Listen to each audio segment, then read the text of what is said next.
Okay, I've got 6 o'clock, so I'm gonna call to order the Belleville Village Board of Trustees for Tuesday, September 3rd, and we'll start with pledge allegiance to the flag, United States of America, and to the republic for which it stands, one nation, under God, indivisible, with liberty and justice for all.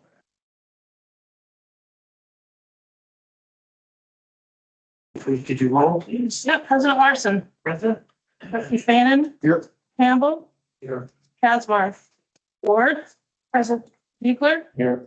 Jarvis, Here. we have a quorum. Is the meeting posted? Meeting was posted as required by law.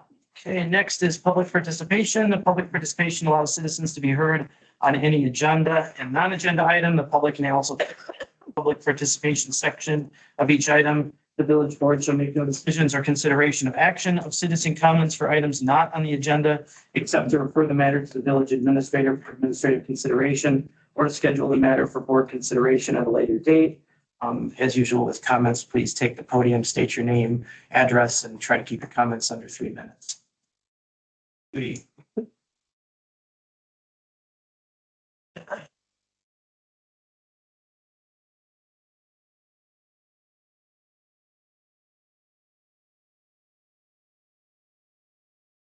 Judy Butch.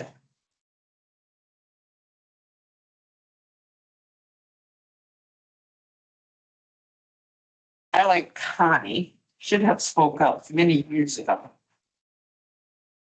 Based on the last 2 board meetings and what took place here.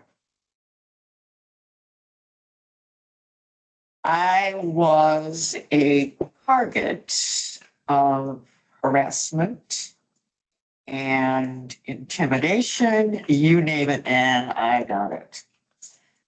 But see, there's something a little different about how I look at things.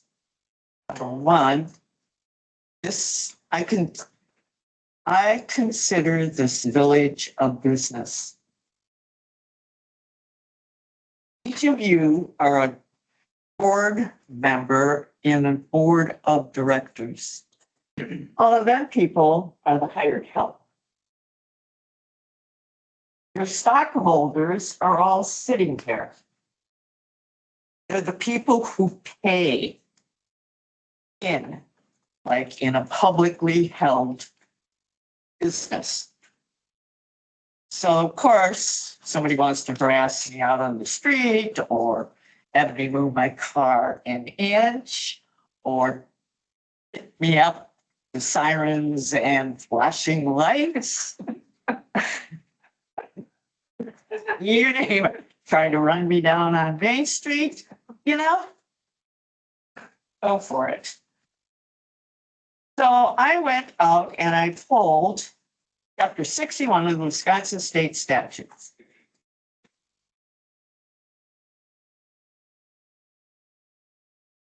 And this is what they tell me, or what the statute states, that the president's role in a municipality is. The president shall be, by virtue of the office, a trustee and preside at all meetings of the board and have a voice as a trustee. Sign all ordinances, rules, bylaws, regulations, commissions, licenses, and permits adopted or authorized by the board, and all orders drawn on the treasury except provided by section 66.0607. The president shall maintain peace and good order and see that the ordinances are faithfully obeyed, and in case of a disturbance, riot, or other apparent necessity, appoint as many special marshals as the president shall deem necessary. The president shall have charge of the village jail. So as I read this, you all have equal power. Nobody has more power than anybody else, because you're all considered trustees. And the hired help takes direction from each one of you. Each one of you may have to respond to the wishes of all of you. So if somebody comes and directs you to do something, you do it. Thank you. Mhm. Okay.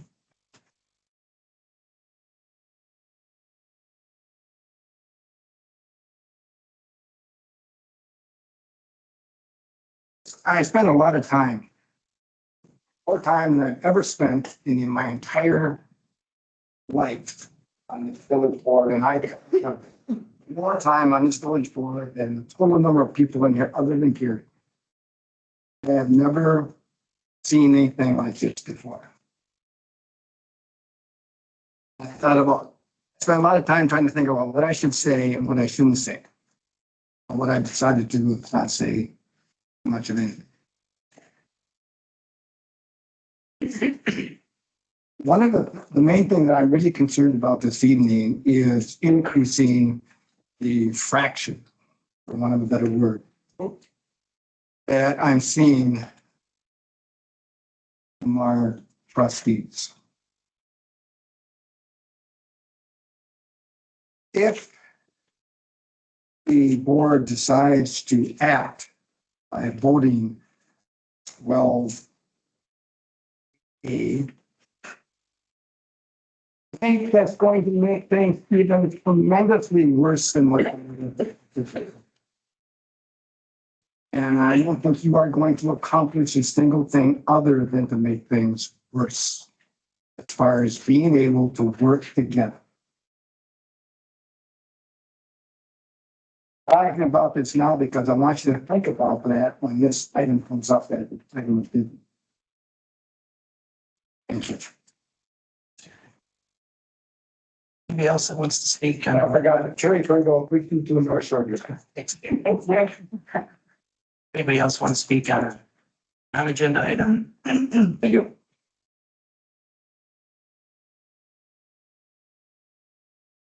Dave Eustace, 106 River Street here in Belleville. I have a question on the minutes from last month's meeting, 19th. I'm looking here right at the start, item 5 on public participation, and we have 3 ladies. Connie Erfurt, Jenna Shank, and Linda Miller. And there is not a word here about what either 3 of those had to say to the committee or to the members of the town. That should be public knowledge, everything they have to say. That shouldn't have been left out of there at all. And why that happened, I don't know. But I want to make sure that it's somehow or other brought up and presented to the board and the village in short order. I'd like to see that mistake taken care of. Thank you. You want to address that at all? I can address it if you like. It was in my memo about a month ago. Board minutes or any village minutes, or any committee are about what was done, not what was said. That's how minutes are worked. That's what Robert's rule says. We post on YouTube videos of all of the village board meetings. That's where you can find the information about what was said, it's my job just to mark what was done. Someone's commented, that and that. So that's why the minutes are done that way. That's how the minutes will continue to be now on unless otherwise drops. Any other comments for non-agenda items? So we will move into the consent agenda. All items on the consent agenda are considered routine and will be enacted in one motion. There will be no separate discussion of these items unless the board member so requests, in which event the item will be removed from the consent agenda and considered as the first item after approval of the consent agenda. And I will actually make the first one. I would like item D to be removed from the consent agenda. And we'll accept the motion. I'll move that we approve the consent agenda items A, B, and C. Second. Motion by Gary, second it's like Deb.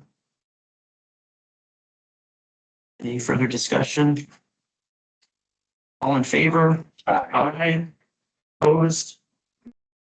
That carries. So next, the only reason why I wanted to exclude item D was, I actually received a communication from a resident today that, there was not any type of open conversation or procedure relative to vacancies on committees, and they had an interest in being on this committee. So I would suggest that we might want to take that up, give us, probably not tonight, but maybe on the next board meeting, that we could take up, candidates for committees. I don't know if I need a motion for that, Kate, or not. There's objection. Okay. So we move on to item 7, discuss and consider resolution 2024 honoring Mr. Eichelkraut, Chief Eichelkraut. So the only change from the resolution that's in the minute, in the agenda is what's right here. There was a typo for that first sentence, so we changed it to 2024. Other than that, this is the same. I really just want to thank Bill for his long service with the village. It's been a great one. It's been, really done a great job for the village, and I just want to say thank you. Thank you. Some know that I've been dealing with some health issues over the last few months, and it's time to take care of myself. I've got 13 grandkids. I want to spend time with them.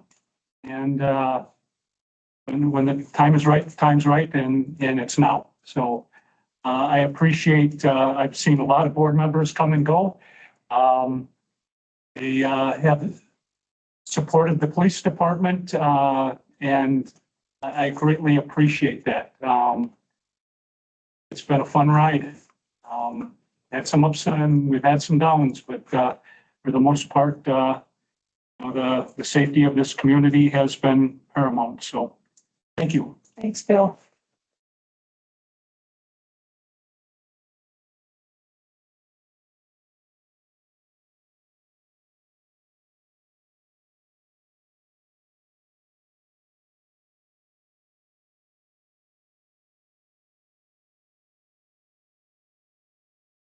That we adopt resolution 2024-24. Second. Seconded by Maxine. Any further discussion? All in favor? Aye. Opposed? Motion carries. Thank you, Bill. Thank you. Okay. Report to you. Yeah, we'll definitely let Pelletier speak. So we're gonna jump ahead to item 12E, is that what it is? 12Z, yeah. 12Z, thank you. So discuss and consider increasing refuse and recycling bin sizes. First and foremost, thank you for switching the agenda around. Dave and I got a couple of dates, and I've have another board meeting to get to at 7 o'clock as well. So I really, really appreciate you guys being so flexible. Basically, just wanted to give the town or the village some options. I know Tony's reached out. I've talked to him and Gabe, and just kind of put some information together. And again, this is, you folks are in the middle of a contract with us. It's just some options to, if you wanted to move to a larger cart size. Long and the short of it is right now, any resident, the small 35 gallon is your standard trash size right now. Any resident that wants to move to a larger size cart is $42.50 a year, and they pay that directly to Pelletier, which is basically about $355 more a month. To move the entire village to larger carts, if that's what you want to do, instead of put the onus on the residents, you know, kind of put that as everybody pays the same amount and gets larger carts. It would basically be that extra money per month. Right now, like I said, you've got about 250-ish residents that are paying the extra themselves for the large cart size. So right off the bat, you know, obviously those 200 people will be happy. That's just kind of lumped in together. And again, it doesn't behoove us. The larger trash size, you know, encourages proper recycling. Sometimes things get contaminated with the recycling. smaller carts that are almost impossible to stand up when they're empty, so they visually don't look the best. They can slip out of the arm of the carts a lot easier. But again, I'm not here to, force this down anybody's throat. I just want to let you know what the options are with pellets here. The slight additional would be that we would just, basically, it would go up $3.70 a month to have the entire village move to larger carts. We'd come in, we'd deliver all the new carts, we'd pick up the small carts. That's something we would do probably middle of December. So starting in January, the billing, everything like that would be really clean. We send in a crew and we pick up all the old carts, clean them, recycle them, do whatever, and deliver the new carts. That's kind of where we're at with things. I just want to kind of justify exactly where the dollars were coming from. It's basically what everybody pays us now directly would just be charged to the village. And then obviously from there, I don't know if you charge quarterly on your utilities or yearly on the tax bill. I don't know how people are doing it. But yeah, I'm welcome to answer any questions anybody has. Oh, I'm sorry, Mike, go ahead. You said the incremental cost per resident is $3.70 a month. Correct. So the total cost yearly is $44.40 Correct. versus if a resident did it on their own, it's $42.60. Correct. And the reason for just the slight difference of the extra 15 cents is we have to pay a crew to come out and then the recycling and to pick them up and deliver and the expense for the larger cars. Yes. So when you bought the new trucks last fall, were you aware that the small garbage bins slide through them and get lost inside the truck and then it's our responsibility to? If we dump a cart, that's on us. The resident would. If we accidentally drop a cart into our, we 100% take care of that. No resident would ever be charged for us inadvertently dropping a cart into the back of our hopper. Oh, So I can assure you that would never be an issue.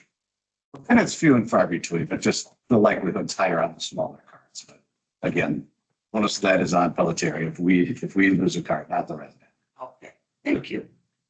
Again, The question I have is, which of the bins seem to be the most trash? Is it the recycling one with it's the trash one?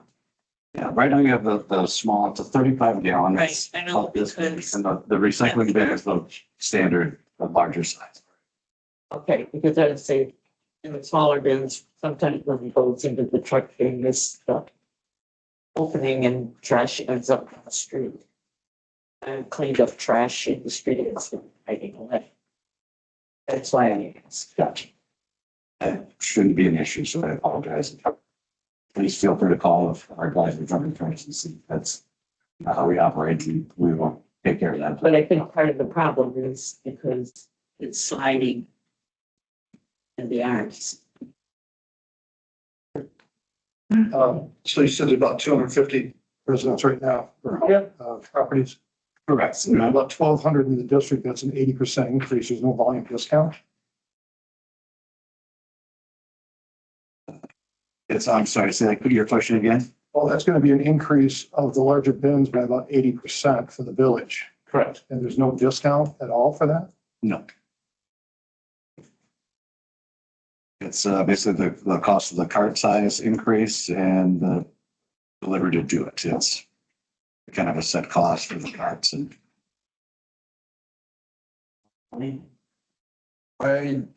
So last year when they were talking about this, it was 89 cents. So what's the difference between now and last year?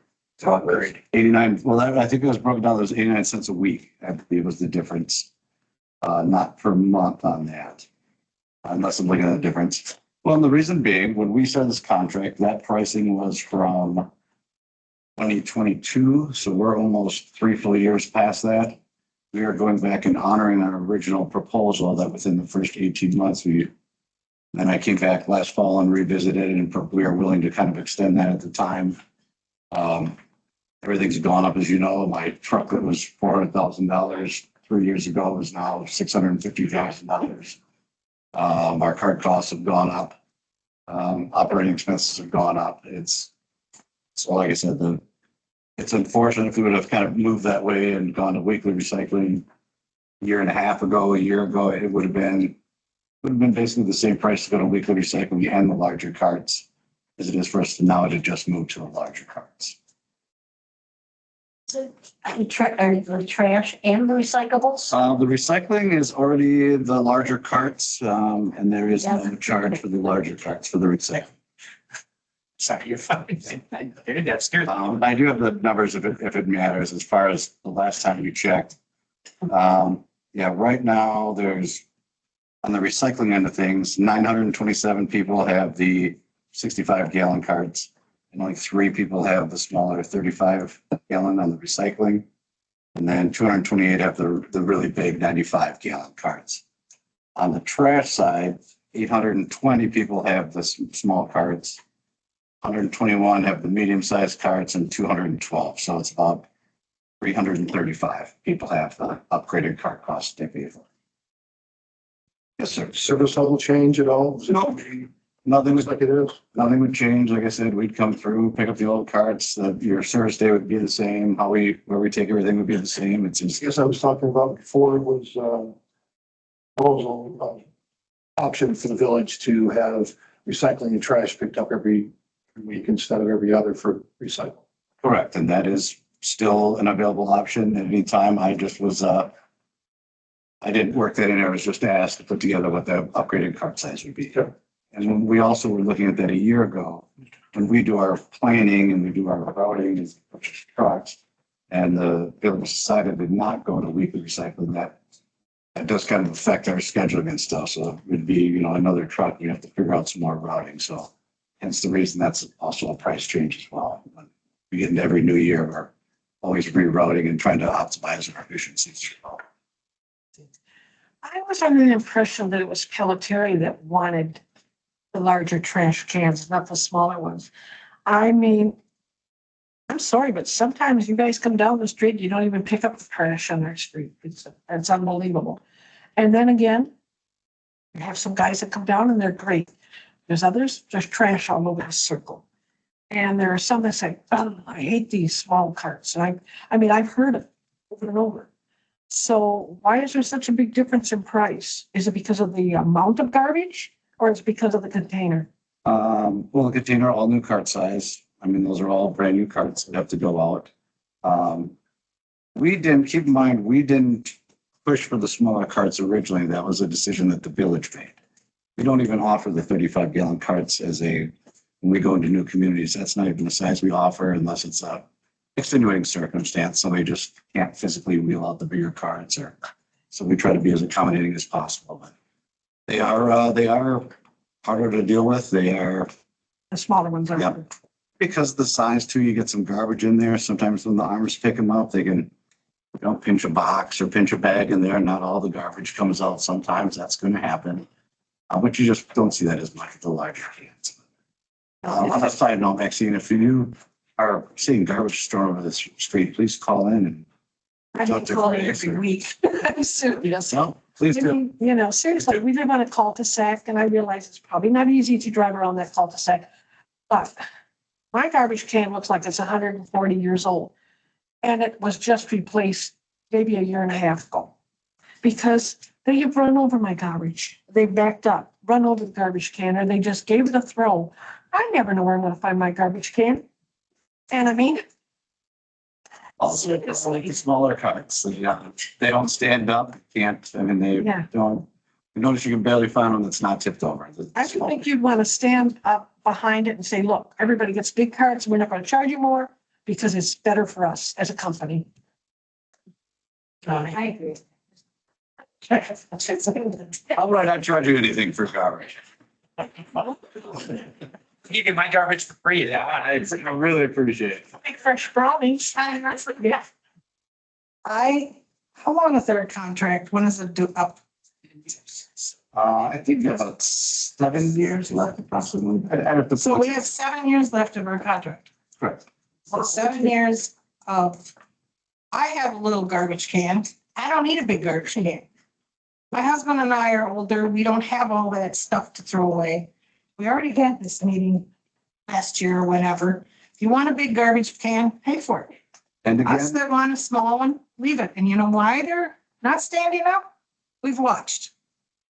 They don't stop. They grab that thing and they leave and it falls down. So I'm sorry. My can would stand up if they would stop and throw it in there and set it down instead of drive. And I don't want to brag here, but that's, we've watched, because we've heard the excuse that it falls down, it doesn't stand up. Well, that's why it falls down, it doesn't stand up.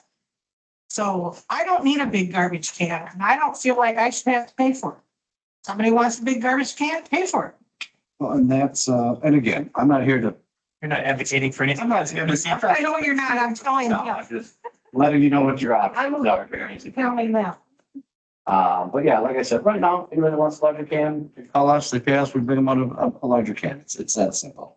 Like I said, I was just asked to let you know what it would be if you guys want to go for a town-wide rollout of the larger cans. Any other questions for Mike? To Connie's point, yes, we did just have this meeting and I believe this is a cost that we have the ability to actually control more than others. Being that, you know, it is something that easily translates into a pay for what you use situation rather than, you know, something that's much harder to quantify. Question, I too don't need a larger can. I mean, I have to fill up half mine. If at some future date, I do need a larger one. And I can just call. You literally call us, we'll send a guy on the box truck, pick up your smaller one and maybe a larger can, absolutely. Smaller one, they can swap out a smaller one. They do, I believe, charge a swap out fee. Just like we're sending two guys in the truck back and forth. It might be $40 one time you charge to swap out your cart, but. Yeah. Same thing with recycling. If you want to, there is no charge to go with larger recycling because we already have the larger cans in place as the standard size, so. And again, I can't emphasize enough, I'm not here to push you in one direction or the other. Just want to give you that option as I've had some interest from the board just to give some options on what that would be. So, correct me if I'm wrong. It's $44 and change additionally per residential unit per year. Correct. So that we charge an annual special fee for a piece of recycling. And so I think it was $159 or something like that. Yeah, right now you're paying $11.52 a month, so.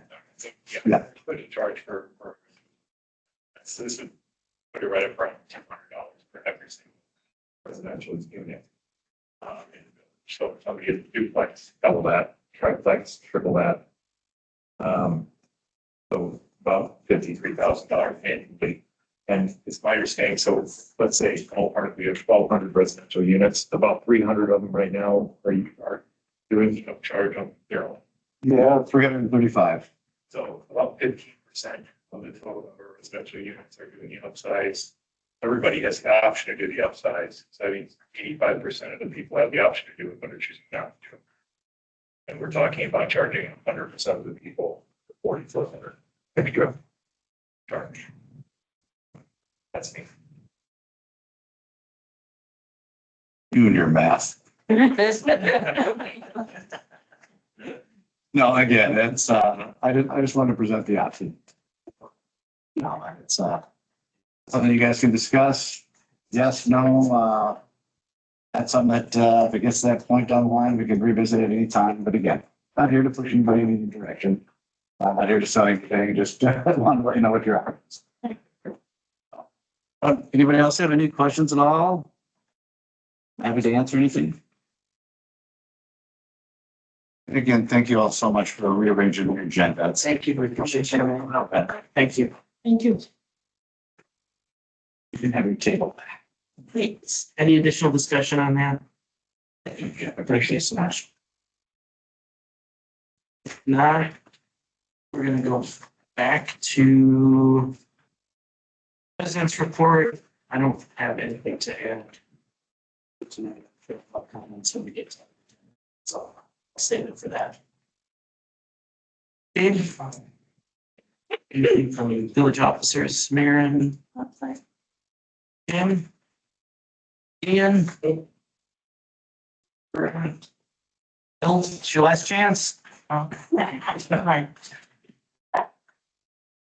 Okay, so next we will talk through discuss and consider information technology managed services agreement with Dependable Solution. So this is back in the last meeting, after they got into our, system, they noticed we had put in about 20, we had 20 users. We found more than 45 users in our system. We saw we had 2 servers, we had 4. We're able to cut that back, we're actually able to keep it to 28 users. Their memo kind of shared that, but since you guys approved the contract, I just need you to reapprove it with this new number. I've already figured it into our budget for next year, which we'll discuss at the finance committee. So it's just for you guys to approve. So our increase would be $285.60. Is that what I'm looking at? $600 a month, so instead of 500 bucks a month, it's $5,100 a month. Okay. 300, 600. Like, I don't know if you want to share information on kind of. It covers the number of computers that are not in their estimate, which the same estimate was provided to all the vendors. So they all would have come back in a similar situation if we had chosen anyone. It's not my responsibility to go through the network and count everything. And they went through and counted everything and found additional devices. And I believe a lot of them were trustee laptops that are sitting in front of us. So. How do we have 45 workstations? So that's every laptop, every police officer has one, or has multiple because of what's in the squad cars, what's in their desks, all of that, my desk. So we technically, we do have 45, and each one of yours is a workstation. When you consider trustees, you consider the PD, Public Works, their pads for their GIS stuff, for mapping utilities and all that kind of stuff we do have. And yeah, We were unaware that we had 4 servers. We thought we had 2. well, I knew we had one here and I knew we had one at PD. The one at PD, the second one at PD is to back up their videos. We're in our new budget, we're actually going to take that to the cloud service. So that's elimination of one server. And the other server here is used to back up, but doesn't back up. So we're able to remove. We're not going to charge us for those because they're not actually being used as service. So we're really only going to have 2 servers. So that stays.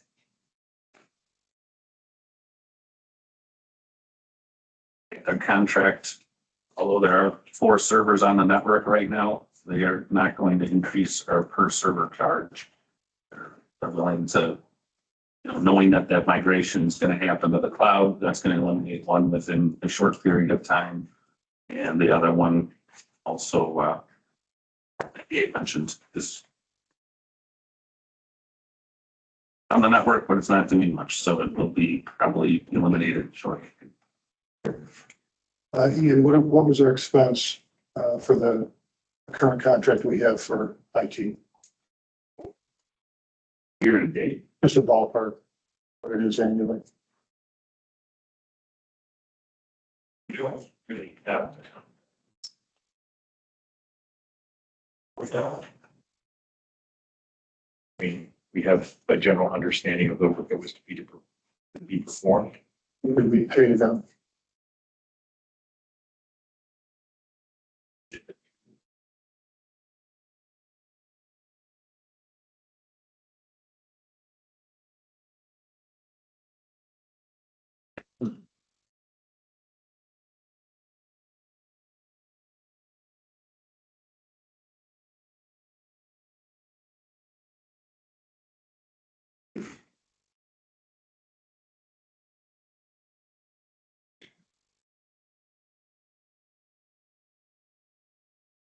Looks like so far, 26,380 dollars.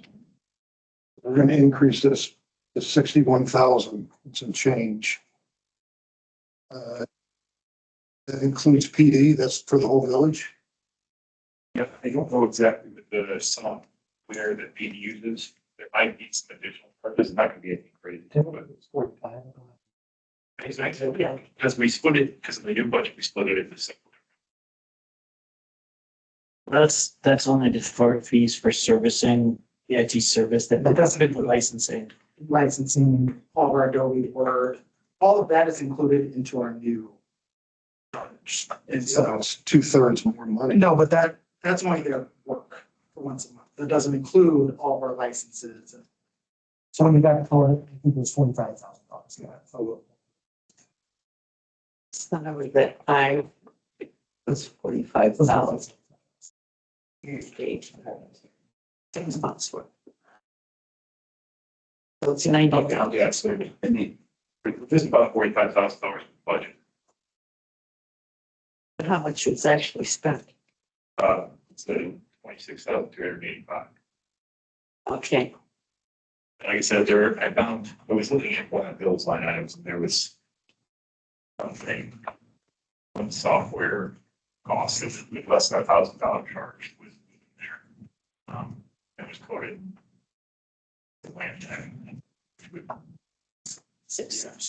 So it's probably between 26,500 and 27,000. that doesn't include the licenses.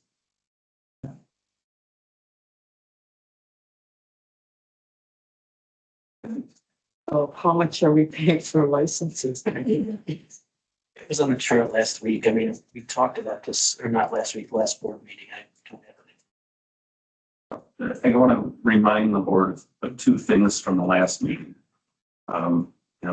This contract with this provider includes at least 2 known projects that the village has coming up. So those are, included in this service, where those would be hourly charges by the other providers. And then, part of the licensing is any one of those other providers was going to provide a service level that we currently are not getting, and should be getting, given, the nature of IT systems and their sensitivity. So, part of, I guess, one way to kind of look at it is, we're catching up to where we need to be. Quality of the services better. Yeah.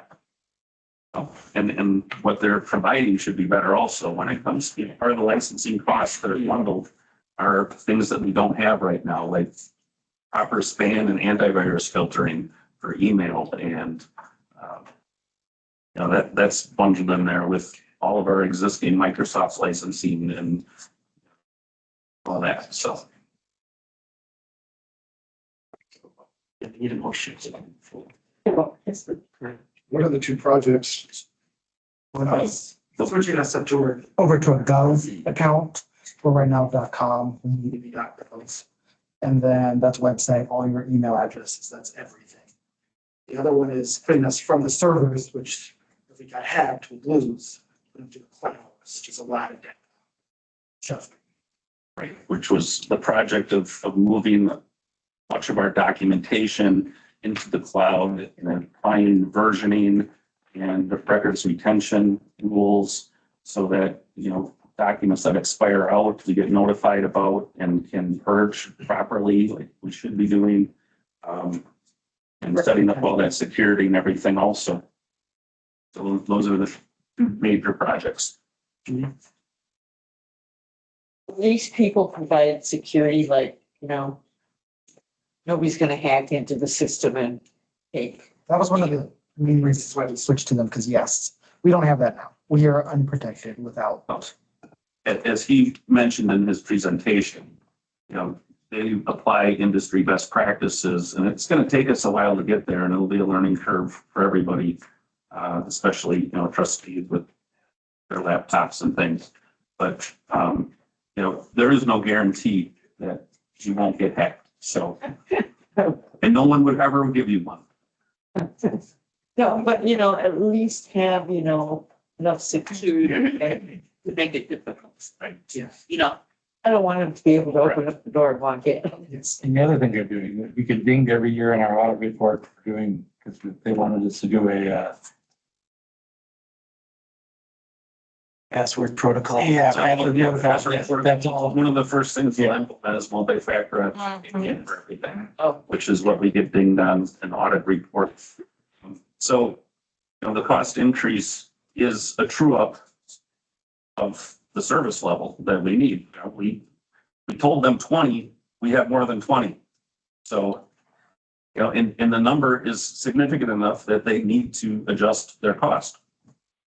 So, And granted, they are waiving their onboarding costs until next year. It's listed in their budget. They did do that. So they did show their good faith into trying to get the contract with the village.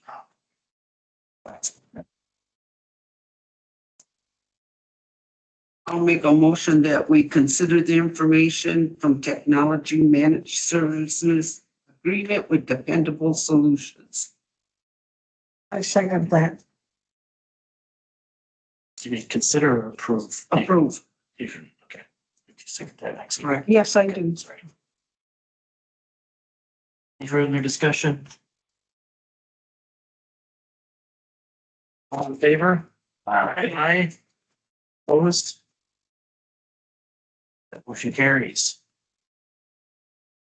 Okay, next, new business, discuss and consider censure of village president and president pro tempore statement. And before we get into the statement, I'd make, I don't know if this is correct to do a parliamentary inquiry, but can you give Mike and I guidance if there's any action taken on this, if we're allowed to vote?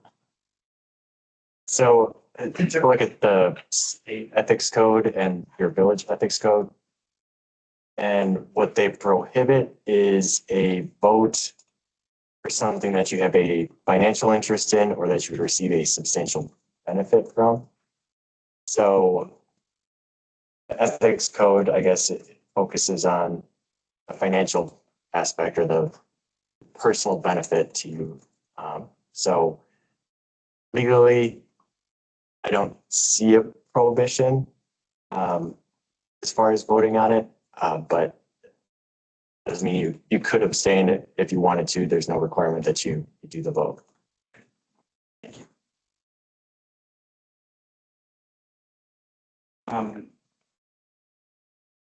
What's your question, Connie? Is it a comment?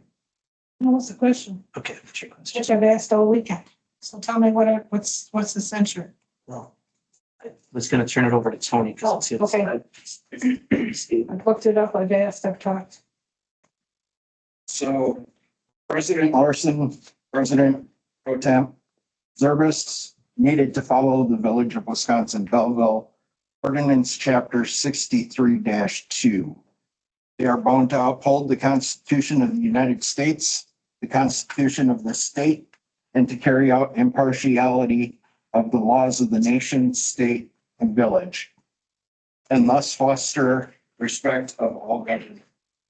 They are bound to observe in their official acts the highest standard of morality and to discharge faithfully the duties of their office, regardless of personal considerations, recognizing that public interest must be their primary concern. President Larson and President Pro Tem Zerbis owe the board and the constituents an apology. They also deserve this censure for the following reasons.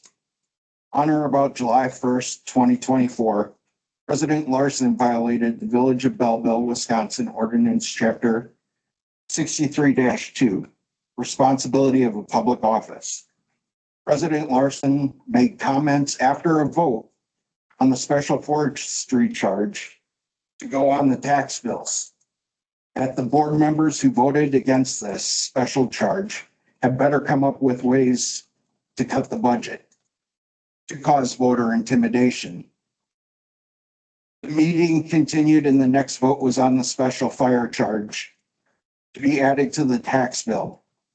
Again, after the vote, President Larson again stated the majority of the board that voted against the special tax had better come up with ways to cut the budget, again, causing voter intimidation.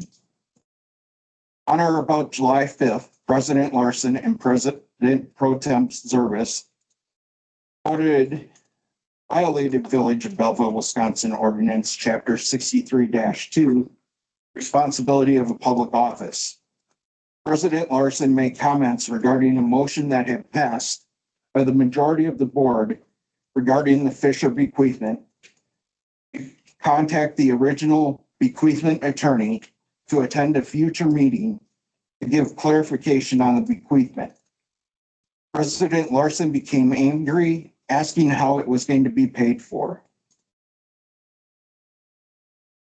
And then made a motion to require the trustees that voted yes to pay for any fees incurred by the bequeathment lawyer. This is the second time this was seconded by President Pro Tem Zervis. This was used to cause voter intimidation. The motion was withdrawn after a heated discussion that caused another trustee to leave the meeting. As the trustee was leaving, President Pro Tem Zervis yelled, "Wait to support your constituents." These actions by both President Larson and President Pro Tem Zervis are inappropriate, don't foster respect of all government, and are a violation of the above listed chapter. The above situations against the board members that don't vote the way the president wants is disrespectful and inappropriate.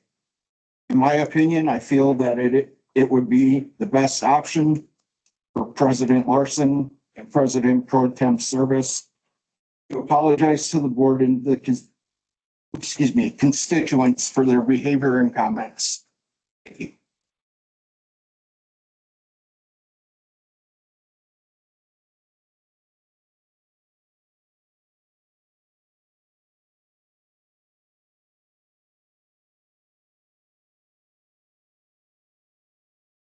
Would you like to make a comment, anyone? Waiting for a motion.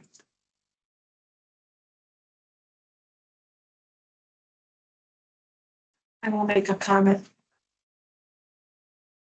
I'm sorry, but we are voted onto this board by all the citizens of Belleville. Therefore, I feel it is our responsibility to act professional and talk professional. And it's not acceptable to be bullied or cornered or disagreed with of the way we vote. And if we do, we need to hold it in. I mean, I don't agree with everyone that what everybody votes for all the time. And they have the right not to agree with me on how I vote. But I try to do a good job and vote for the people that put me in this office. And we're not children. We're adults, so we need to act like it. Thank you.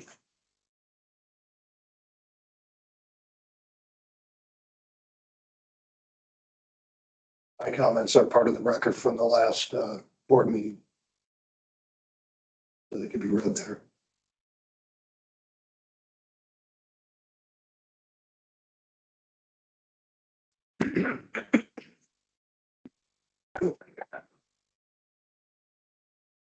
There are several statements in this document that are untrue and inaccurate based on what is written here.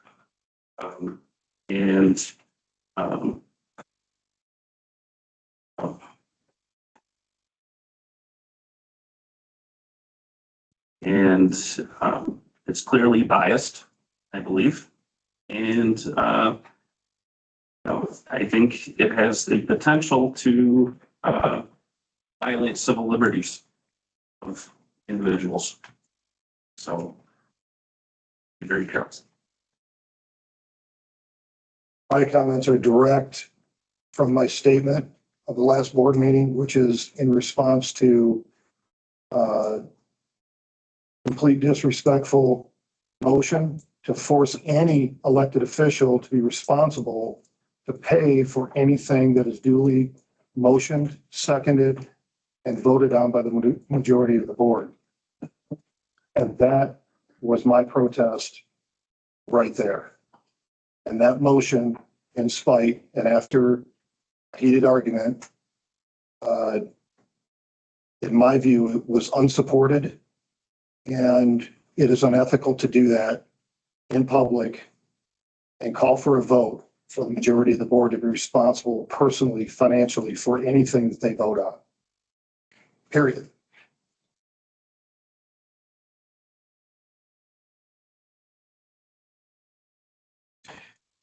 Yeah, I'll add my statement for the record.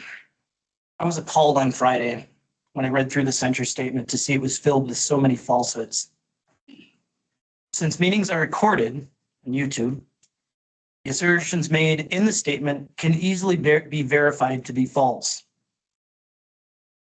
Moreover, making the assertions in light of the ease to prove them false suggests the assertions are offered not to outline the truth of the situation, but rather with malicious intent.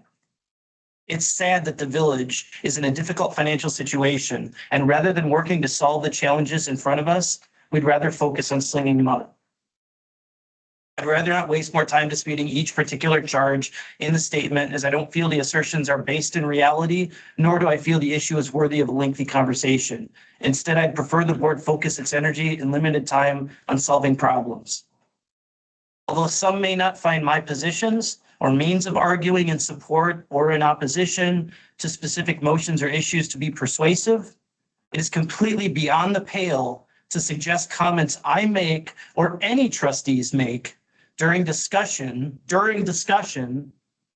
or prior to motions being made are anything but within my rights and obligations as a trustee and village president.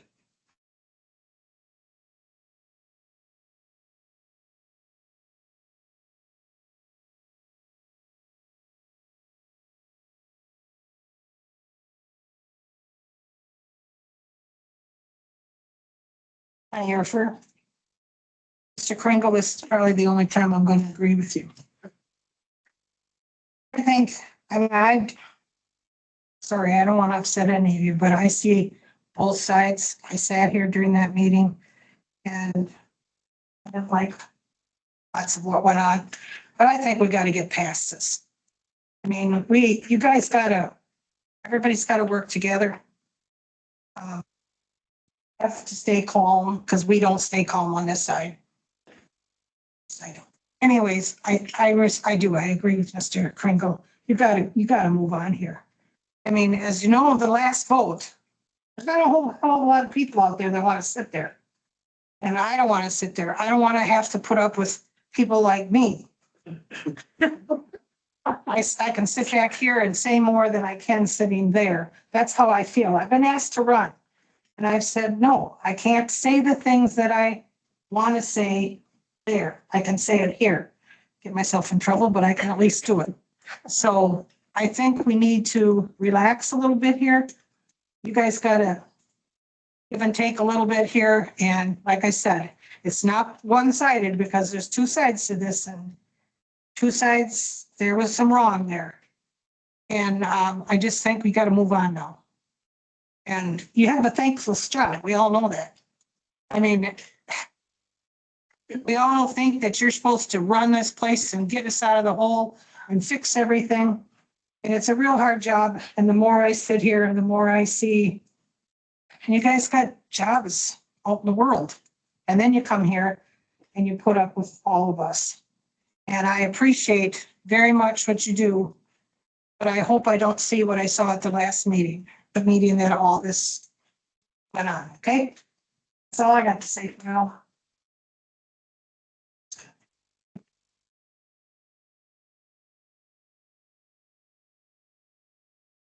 Any additional comments? Okay.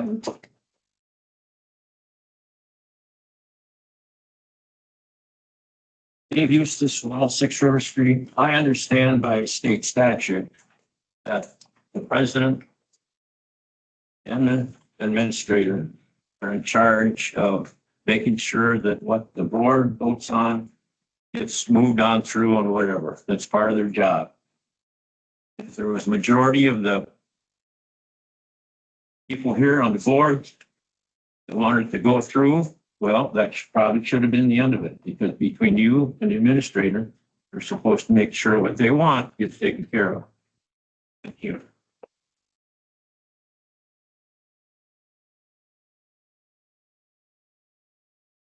Any other comments? Yes, sir.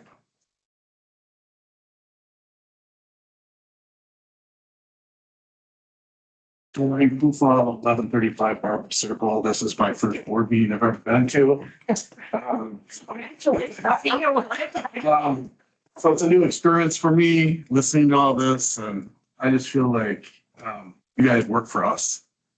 And when you're up here fighting or saying stuff or walking out on meetings, it doesn't look good on anybody when you work for us. And I think, you can bring up all this censor stuff, but what's it really going to get for a community except people fighting again? Out of this, you go outside, people are going to be talking about it. So it's best to move on from it, say your piece. Not worth, you can bring it up, vote however you want. But in my opinion, you got more issues to address in the board for this village. And this is, people have hurt feelings. I get it. It goes both ways, but that's my take. It's my first time, but I can just agree to disagree and move on to some other pressing issues for the village that, we all need being addressed. Thanks. One last comment. Time is the most valuable resource that exists. And that is all the time I'll take. Okay. Do you have a name? Oh, I'm Anna Service. Thank you. Any additional comments? Can I make a comment? Sure, of course. I don't want to start a fight. But the problem was the vote was for the bequeath. So can we talk to the lawyer?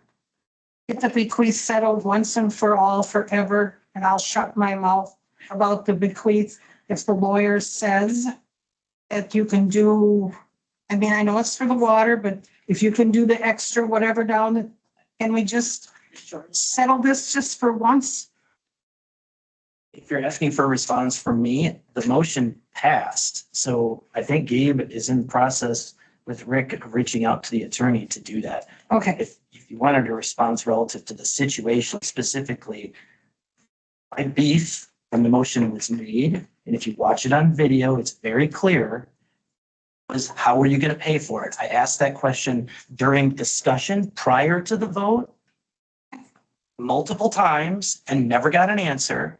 The motion passed, and I thought it was still a live, active issue on the agenda and was told that I should have corrected the motion. So I corrected the motion with an action that I thought at the time heightened energy, not real happy with the situation. Okay.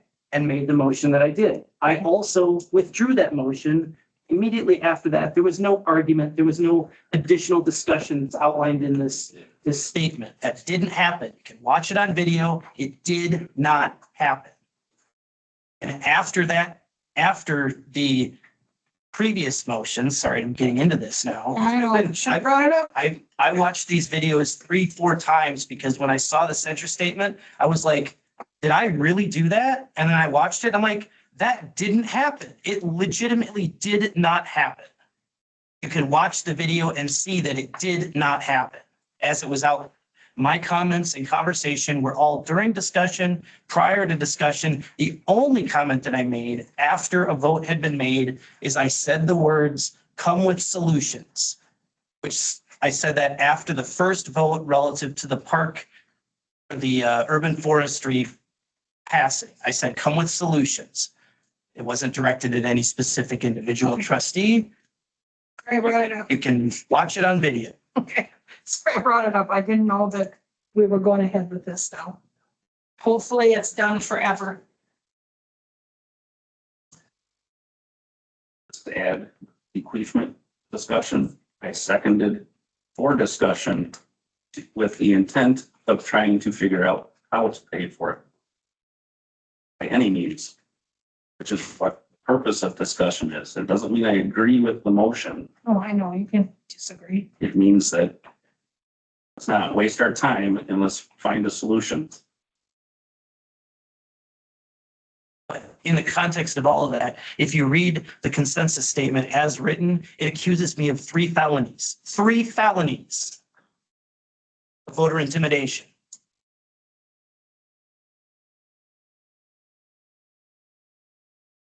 Excuse me. I watched that video. Someone told me to watch it. It was a big fight at the meeting. I didn't see the problem with this person. See a problem at all. I used to be on a board and we had discussions like that. I did not see a problem. That's all I said. Thank you. I will make a comment. The first 2 instances of, hey, the board better, those of you that didn't vote to increase the fee, better come up with a solution for budgeting. There's no issue. I don't have any issue with that.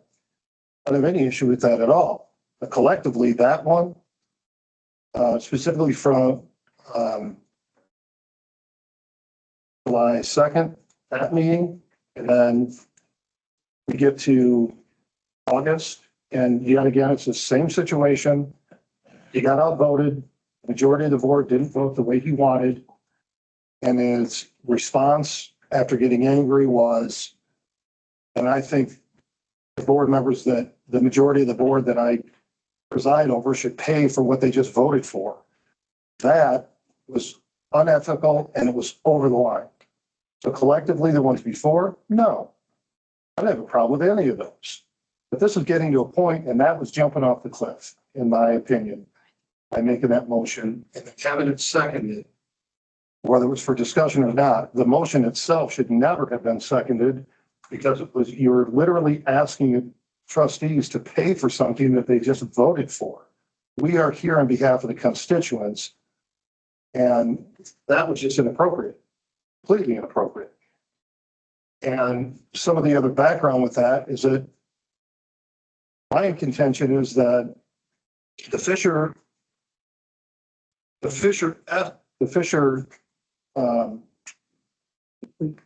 bequeathment or the money that was given to this village has never been done before that I've ever heard of. It's a 16-page document. It took me 20 minutes to read through. And as I said in my statement, had the trustees, in particular, the president pro temp, read this important document of all this money that from 2022, the board tried to use the money for stuff. And the email that came back from the attorney in California was, and I talked to her to see what her clarification of what she stated in her email was, she was going to sue the village. And that would have cost the village tens of thousands of dollars to defend themselves by misuse of this trust.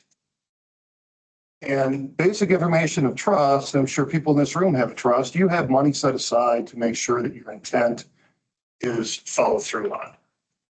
And typically, the attorney or firm, I'm sure you can, or maybe your partner that's the expert in trust can validate that that is typically what happens. So I didn't say anything back to President Larson in that heated discussion about there's an account out there that's got several $1,000s in it just for this purpose, because I was beside myself that he didn't read the document. Otherwise, he would have known. It stated right in there, I think item number 8, I think it was on the first page, stated that there was a firm out in California is a trustee of the estate. And so to get into an argument of who's going to pay for this, I just sat back and thought, my gosh, you didn't even read the document. But that was my beef at a personal level with the president and pro temp, that they didn't even read the estate document themselves. And it was short. It wasn't like 100 pages long. It was pretty short and sweet and simple to read. And that was my original contention that raised the temperature between us. But Still, to make a motion, have a second, and that means it's going to be discussed and then taken to a vote. Under Robert's rules, you can't just make a motion and second it and then not follow through on that. And I don't know if it was even legal for our attorney to say, well, I'm going to give you the blessing of being able to rescind that. I don't even know if you're even able to do that under Robert's rules. I don't know. I'm not a lawyer, but I do know, and you can see from our clerk's comments right after, she was like, no, wait a minute. You can't just like not do anything with it. You made the motion, seconded. So that's my beef. It built up to and it went over the edge. And I got a call from a trustee. And the first thing out of the trustee's mouth was, hey, I see what happened there. If I don't vote the way President Larson does on the next board meeting on something, what can he do to me? I have a question for you. And that was why I decided to make a statement that it was too far. It had just gone too far. And without a pause, I was concerned that it was going to I don't want any trustee to feel like they can't vote independently. Right, wrong, or indifferent doesn't matter. I was mad as a hornet at several things that didn't go my way from what I voted on. I didn't raise a tantrum about it. I didn't try to make a motion to, have people pay for it because I didn't agree with how they voted. I didn't do any of that. I just sat there and went home, took a shot of tequila and went, all right, it's democracy, move on. I have a question for you. Does this village have their own attorney? Sitting right there. It's there. Okay, then why didn't the board have their attorney contact the attorney in California, hash things out before it even came to the board? That sounds like that's what probably should have happened. That was my contention. You shouldn't even have it on the agenda. So your attorney told you guys what you can and cannot say. You already did that. Evidently, they didn't listen. Someone didn't listen. It wasn't this board. It wasn't this board. We can't talk about the bequeathment right now. It's not on the agenda. So for open meeting purposes, we can't talk about bequeathment. I apologize, but that's the way I see it. This board, we've never got that problem with the two judges got together. Period.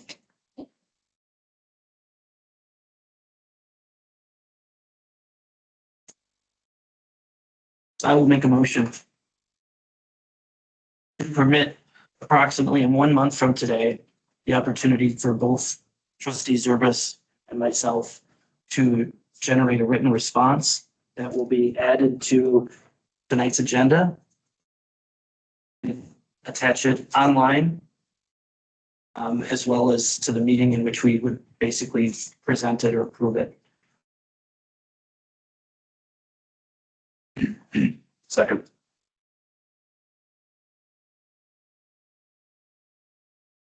Discussion.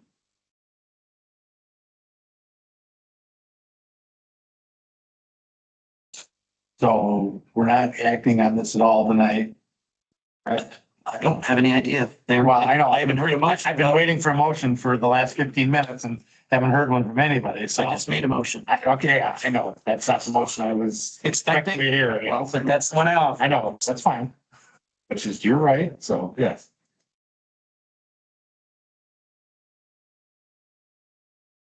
Any further discussion? We'll do a roll call on that one, Maren, if you don't mind. Trustee Bayman, No. trustee Campbell, No. trustee Casmar, Yes. trustee Ward, I'm gonna abstain. I gotta think about that. trustee Ziegler, Yes. trustee Zerbis, Yes. President Larson. Yes. Passes on a 4-2.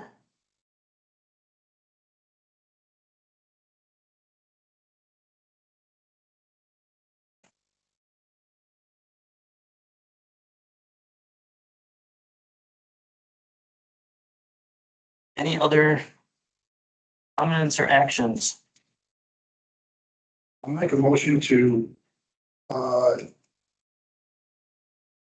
vote on the censure.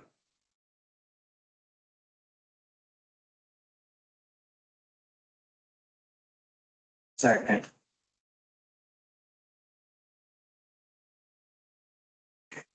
Motion by Kurt, seconded by Tony. Discussion.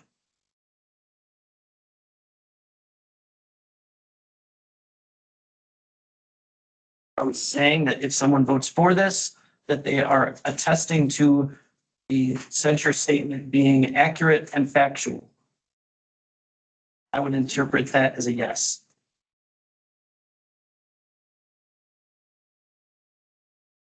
But there, yeah, what a yes vote means and what a no vote means.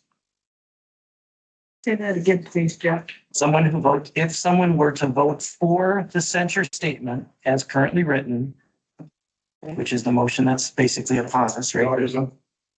That has anything to do with the statement that was done by trustee. Asked for a motion on the censure as a vote. What is the censure then? What does that mean? Well, just described as far as a censure for the motion to, and specifically for me, what that means is the inappropriate motion to have trustees pay for something that was duly voted on. I didn't hear that as part of the motion. I heard the motion was the approval of the censure, which is a statement that was It offered. isn't. Well, With respect, it's not. Didn't say with anything. respect, it wasn't That's clarified in the motion. Business. The motion was to vote on the censure, which is literally on the agenda as the censure statement.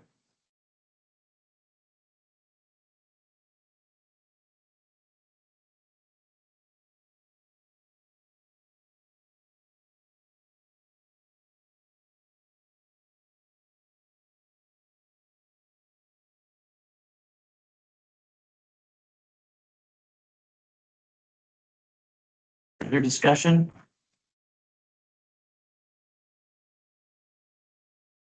I'm still unclear what a yes or no vote means. I would agree.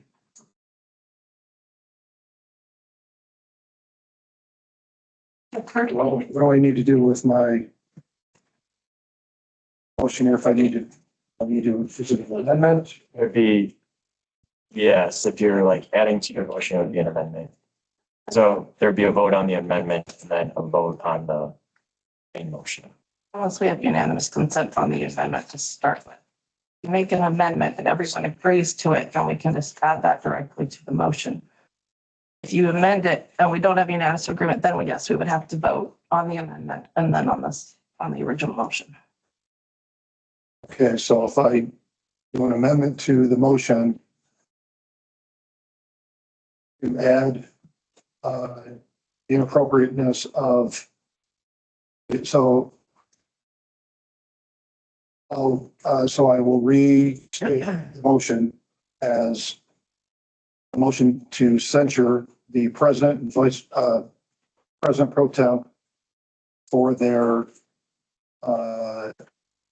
comments and actions with regards to specifically the motion for the majority of the board to be held personally financially responsible for their vote with regards to the bequeathment from the last village board meeting.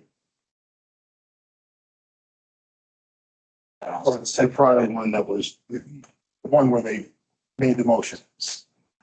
Is that replacing what's there already? So, Got a second? yeah, so there'd be two votes here. One vote would be on the amendment to the motion.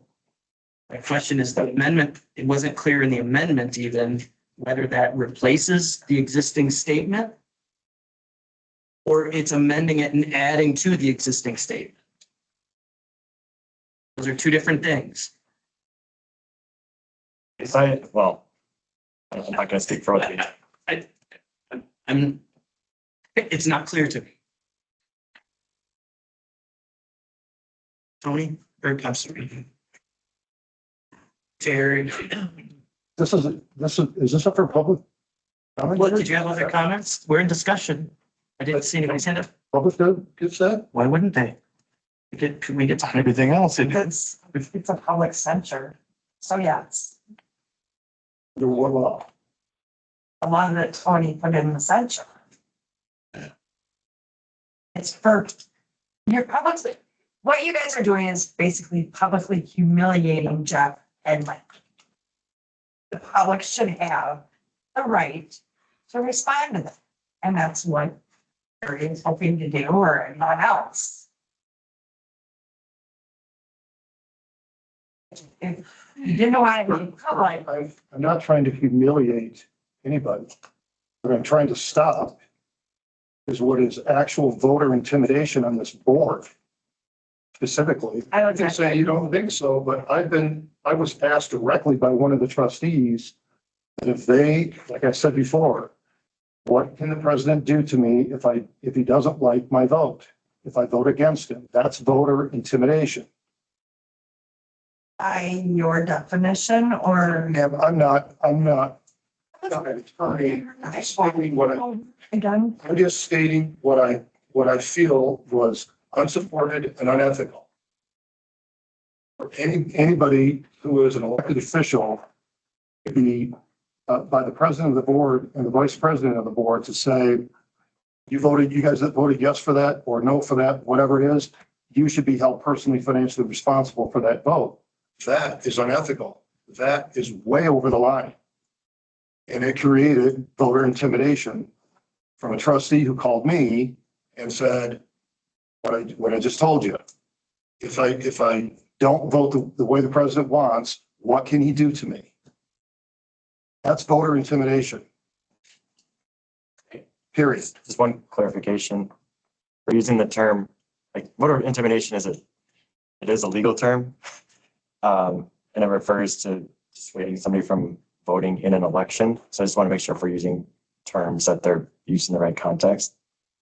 So if you're saying voter intimidation, that's something related to voters voting in an actual election, not governing. I'm using a reference here to clarify. The trustee is intimidated about how they would vote because of the actions of the president of the board and the vice president. Now, I'm not trying to prosecute them. I just want them to know that, hey, stop this behavior.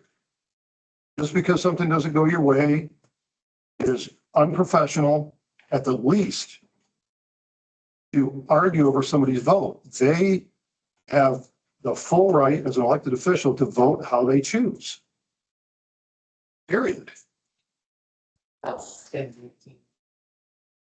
Making them feel bad. I didn't argue over anyone's vote. and you apologize.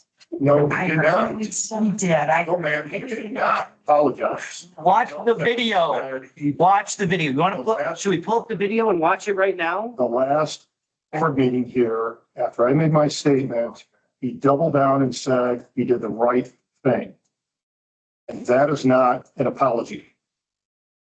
Can we get back on track? I mean, I don't want to sit here taking that. I don't know if you guys do. I totally agree. This is just like, we're in New Glarus. I mean, we're way off course.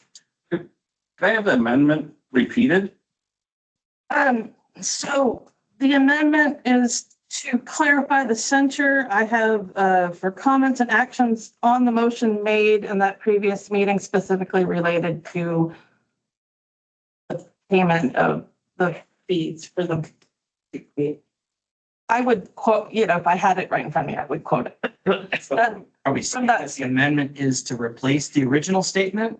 Because again, I didn't hear that. I heard it to amend it, which basically means that that language is included twice in the censure statement. So censure statement says something about that, and now the amendment says something about that. It's unclear to me whether this clarification of what censure means totally replaces the original censure or not. I'm just repeating what I wrote down. Did you have? That's fine. This is exactly the reason why I spoke up about it. But I have had experience working in meetings that follow parliamentary procedure many, many years. You wanted to go to a meeting where you saw parliamentary procedures, go to a state of Wisconsin, not state of Wisconsin, teachers union meeting. The way that I heard this is, and my understanding of amendment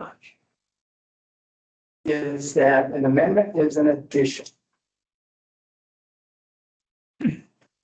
Unless you use the term, I want to amend, I replace.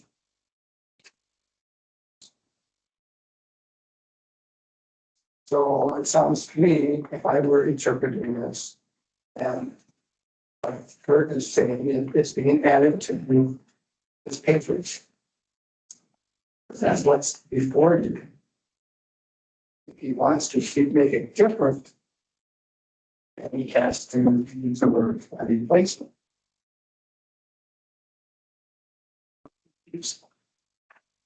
Again, we're in a situation where we have a lot of things going on, a lot of discussion going on. There's no one has a clear picture of exactly what is going on. That's the whole thing. I will make a motion Sorry. to amend and replace the original motion.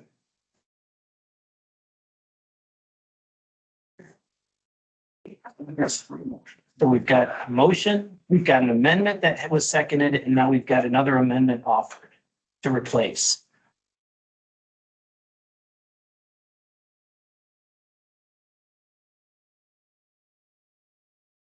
Replace the original motion.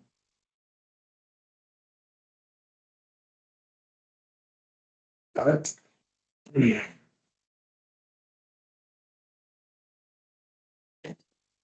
Need more time?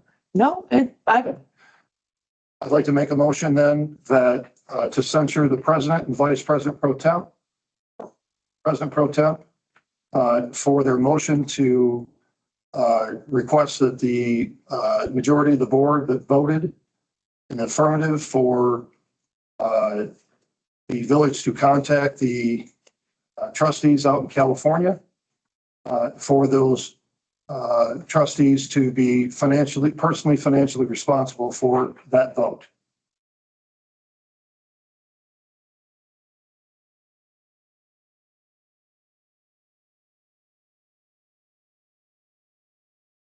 Second.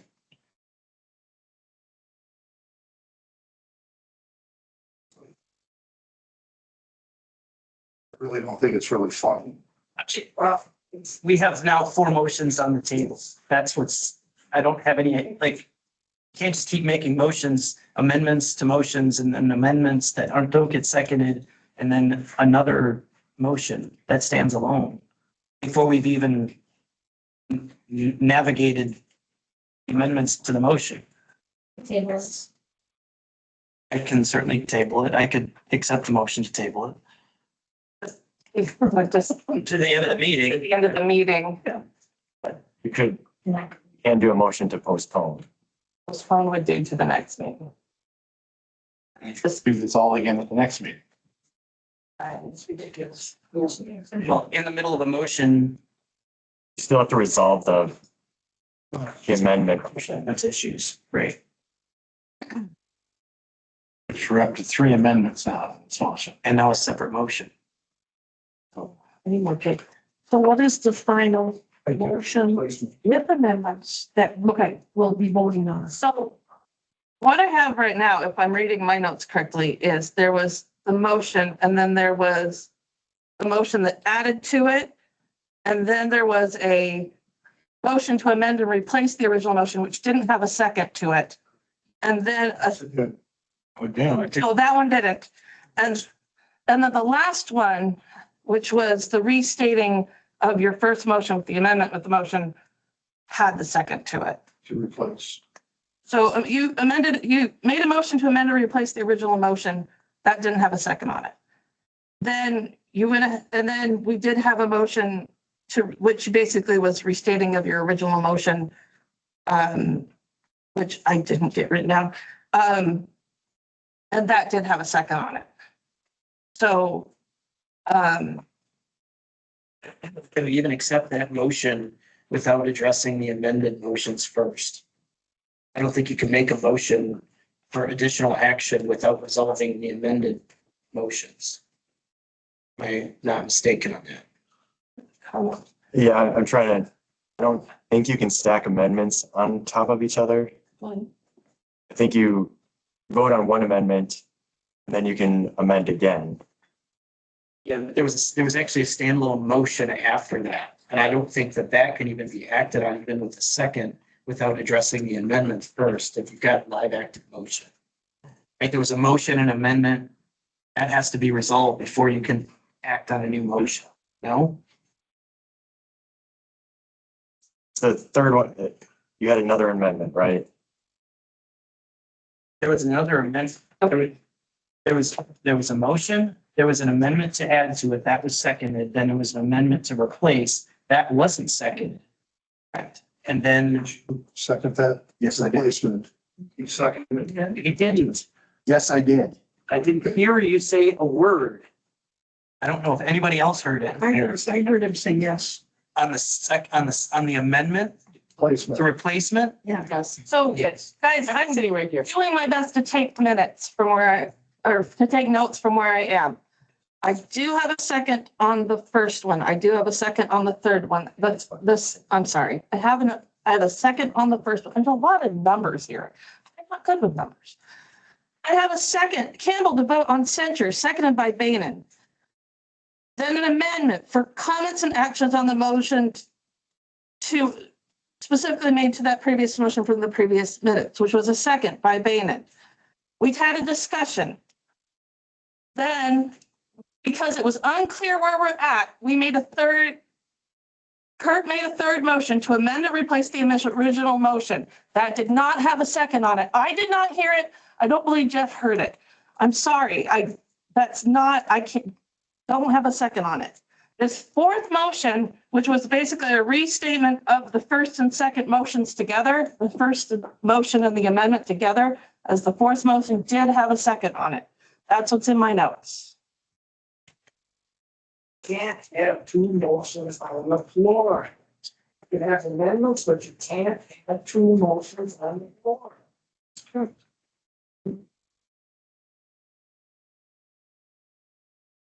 Nothing has technically been withdrawn.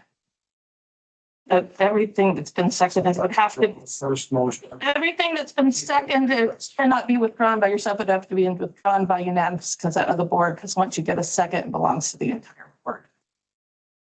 So, yeah, welcome to Roberts. so I'm gonna request a point of order. Relative to that. Because this happens to be quite similar to what happened at a previous board meeting in specificity. That a motion was made and a motion was seconded and it was withdrawn. We received instructions that we could actually do that with unanimous consent. Unanimous consent was received and the motion was withdrawn. That is correct. Which is why we're here tonight, talking about this. So Lauren, what is your opinion as to what can we do? Can we just wipe the whole thing out and start over, or what else to do? I've attended a few classes on Robert's rules in my clerk's training, and I don't feel comfortable, especially with legal people who are actually giving, what I would like you to do is do that, but I can't say that, but I don't know where legally or where we're at right now. We're in the weeds. I'm in the weeds. So I present my question then to the attorney. Can we get rid of this mess and start over or whatever? So if there is unanimous consent to withdraw the motions, we could do a clean slate and start over there. But that would require unanimous consent. Which motion? Which motion? Everything. You could bring them all out. Okay.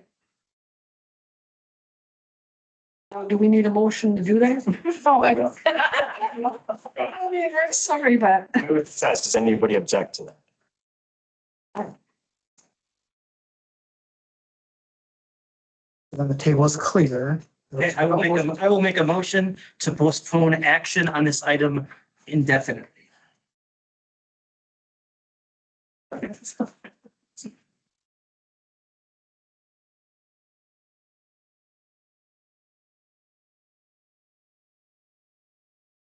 Discussion.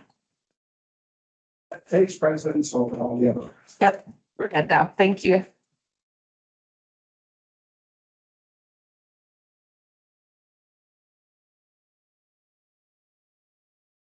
My discussion would be, if this happens, there are motions in the future that they be well written in advance motions so that they can be given to the clerk and to all of us so we understand what we're voting on here. This is a cluster tonight, so.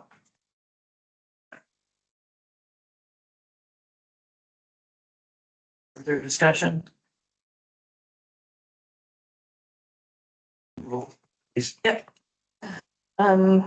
Bannon. You clarify. The motion on the floor is to postpone action on this item indefinitely. Postpone action on this item indefinitely. Trustee Bannon, Yes. trustee Campbell, No. trustee Casmar, Yes. trustee Ward, no. Trustee Zervis, Yes. trustee Ziegler, Yes. President Larson. Yes. That passes 5-2. Want this to be a learning experience for everybody. We don't come across this again. Make sure comments that people make, think about.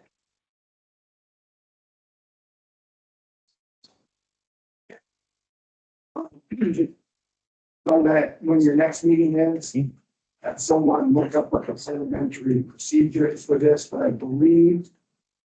If you look it up though, I believe the only way it can be brought back to the floor is if someone on the positive or on the Opposition. no, that's The winning side, so on the winning side, right? Brings it back. So that would be a motion to reconsider. So you're able to do that. There are other avenues where you could bring it back. That's why I said you guys gotta look it up. Yep. I know. not a book guy. Okay, next item on the agenda. Select, discuss and consider ordinance 2024-10 amendment to the comprehensive future plan use map for Baker's Woods Phase 3. I apologize that you had to wait for that to get to this. So this is a from Plan Commission. The Plan Commission recommended approval of this, so there's two things that'll happen tonight. One is the comprehensive plan. The comprehensive plan is an overall plan that uses to guide development. It tells us where we're gonna put things, how they're gonna be put, all of that stuff. This right now is farmland. So right now, if you guys approve whatever this is, we will have this design in our comprehensive plan. So that's the first step. Then we will do a zoning of it, because right now it's zoned farmland. We'll zone it to what they are requesting to be zoned as. So there's two things. The first one we're doing is the comprehensive plan. If the comprehensive plan part fails, then the zoning, we're done. Like the zoning does not happen. So first one, that's why we put it in this. This is Baker's Woods Phase 3. Right now, this is west of Olson Avenue. Yeah, Jeff, you can start. It's all you. That my introduction. Ladies and gentlemen of the board, let me say, this is gonna be the first kumbaya moment when you guys all approve this. In just a very few minutes, it's gonna be awesome. We're all gonna come in. Thank you for having me here again. Several of you were here for the plan commission meeting, some were not. I don't know, if some smart aleck decided to turn the air conditioner off in the building today, so we'll kind of try and keep this brief. But I see my friends from the neighborhood are back. So we are proposing basically the completion of Baker's Woods subdivision. Over here is Olson Avenue and the rest of the development. Torrey Drive comes up here, James Avenue on the north. This section here is the Francois commercial retail business park. Way down over here is Quick Trip. We are proposing this Albert's Drive here would be a street connection from James Avenue right by the site, straight south, connecting to Bell West Boulevard, which I believe there's some commitments with you guys and Mr. Francois to connect this and kind of extend it through. This Tyler Street would loop around, and this is the coveted additional connection to State Highway 6992, which is dictated by the state of Wisconsin to be basically in this exact location. It's exactly halfway between Edson Street, which is stubbed but unresolved, and then Olson Avenue on the east. Some color comments. Blue is proposed duplex lots, which would back up to the commercial area. This brown area in between is our proposed single family. If you see in your packet, it's also got a cross hatching in there. In order to make the kind of the whole thing work for everybody, we will be coming back at the end of this month for PUD approval for these lot sizes here. However, they are individual lots. They still have a public street. So for a traditional residential development, slightly less width in the lots. I know Ian is working on a amendment to your ordinance that would basically make this conforming. We're like one step ahead of the game. So one of the reasons why we have to do that is one of the plan commission stipulations for it to come to you was add an extra park on the north side of that. We're getting there. And so that is why we have to do a PUD, is because we have to make those lot sizes smaller. Yep. So this red area is a multifamily area. And then the purple remains kind of like the cornerstone of what's going to happen and further development to the west. This right here on this the intersection with the highway prime commercial retail space. So in order to address concerns of the Plan Commission to increase the park area at the north, we shrank the lots of our residential single family section and generated the minimum 1 acre park at the far north end, which, it's 8/10 from the lane we're dedicating, and then the other plant area, about 3/10 from what was previously donated in Baker's Woods Phase 1, or actually I think it was Bell West First Edition. Our detention pond slid south all into our client's property. The single family shrank. This street connection kind of shrank south. I go back to this other map. I did send my survey crew out as promised. So the tree line, as we marked it in the field, kind of basically splits this green space dedication. It's 108 foot from the back of this guy's lot to the edge of the tree line. It's another 126 feet to the backyard of the neighbors in this little development here. For context on like how much space is this, these little lots, 85 feet from their backyard to their front of their private drive. So, 126 open space, 108 feet trees. So the trees are actually deeper than the existing lots on the east side of that. Smaller lots. If you put the trees on top of the lots in this development, it would go basically out to the center line of their common driveway. So, I mean, that's the long and short of it for the comprehensive plan amendment. If I can just, it's kind of all the same stuff, so, the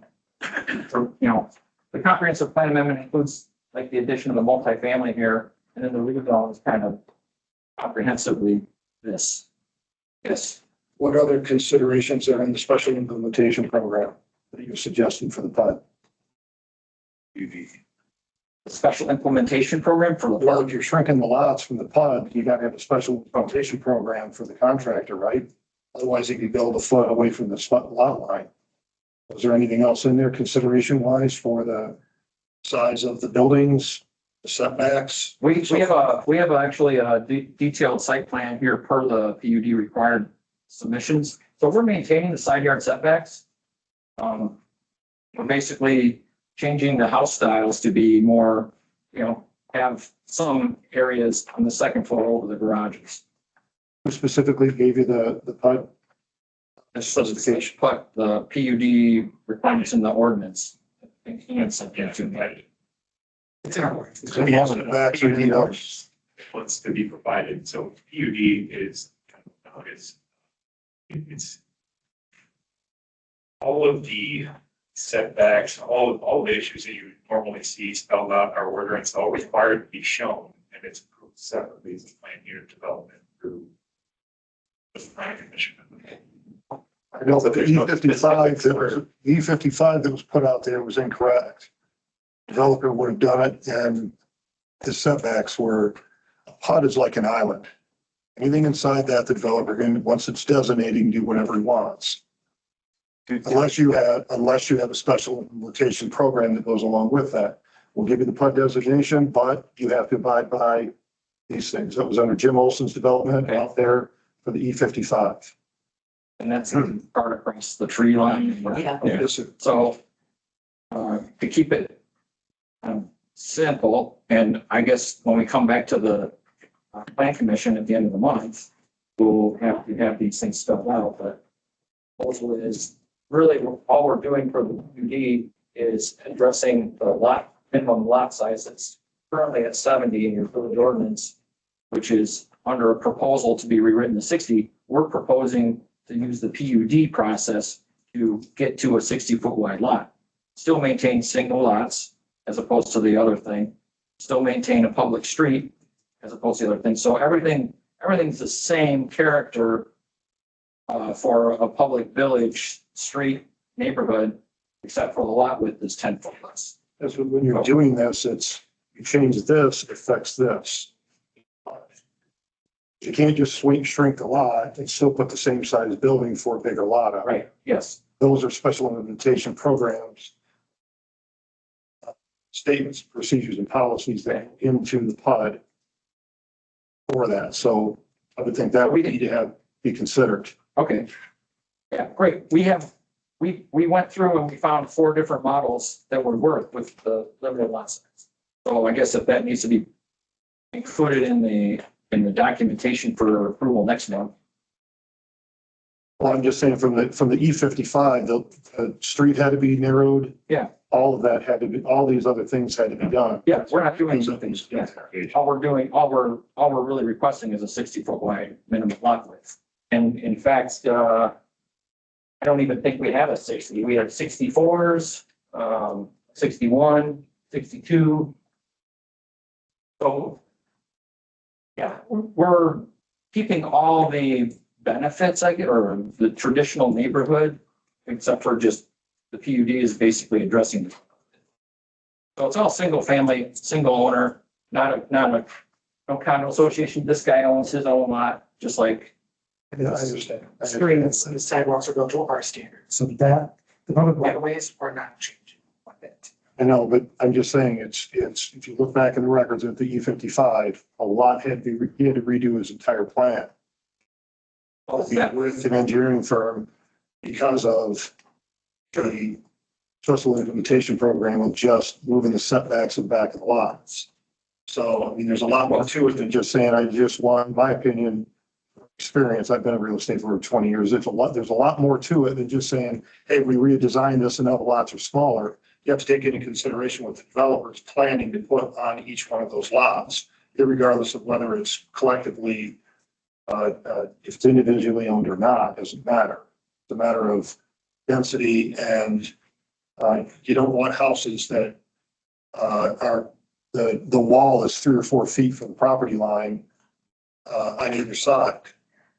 You gotta have certain standards with that. So just saying, just putting in a PUD and saying, well, we changed the lots, it's not enough. Okay. You're gonna have more that's gonna need to be coordinated. Well, we're not, What the developer wants to build. okay. Well, Because they will build, developers don't care. They don't live there. They're gonna build whatever and try to put as many as they can.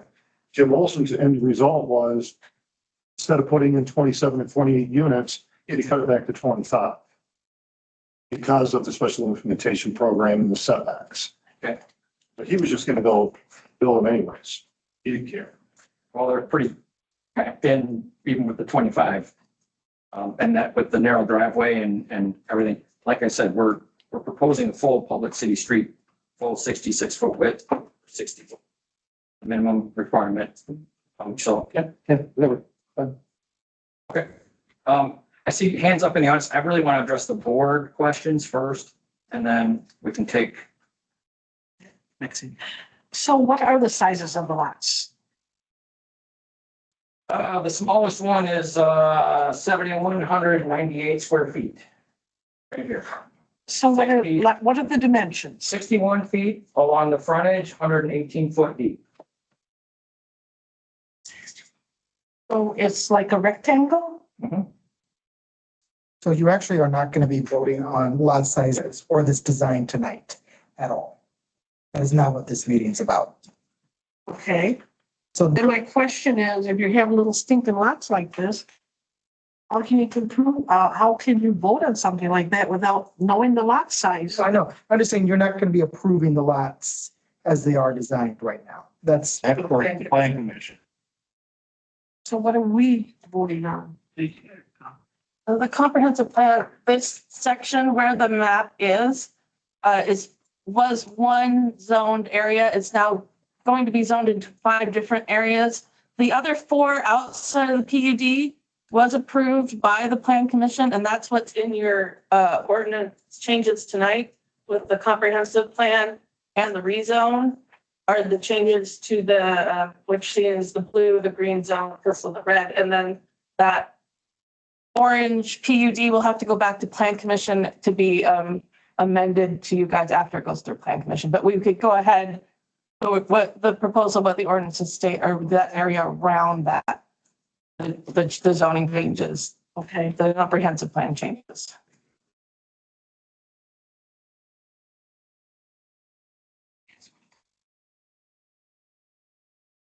By the way, as a quick aside, because of our setbacks that we had to maintain from the wetland, actually the lot cuts have not changed from whatever previous proposals there were.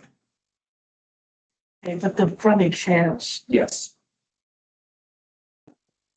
61 feet's not much. My opinion, I'm sorry. Well, there was 0 frontage in the neighborhood over here. They sold like hotcakes after Jim Olson developed it. So we give it some preference. He's been like 2 to go. Okay, On first and well,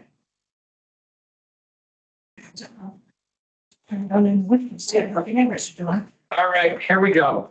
It's questions. I just want to make sure I did this right on my map that was sent to me.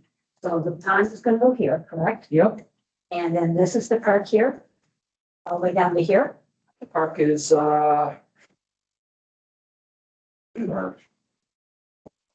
of, this kind of area would be the full flat. That's right here. And some of this that was already part of the last. Well, this is kind of more of a triangle. So you've made it big. 1.1. Was in the planning commission minimum requirement. Was one. I know I thought the ordinance said they had to be a 5-acre park, but I know there was mistakes. I was with previous board. We got no parks over there. Now we're gonna get 1.1 park there.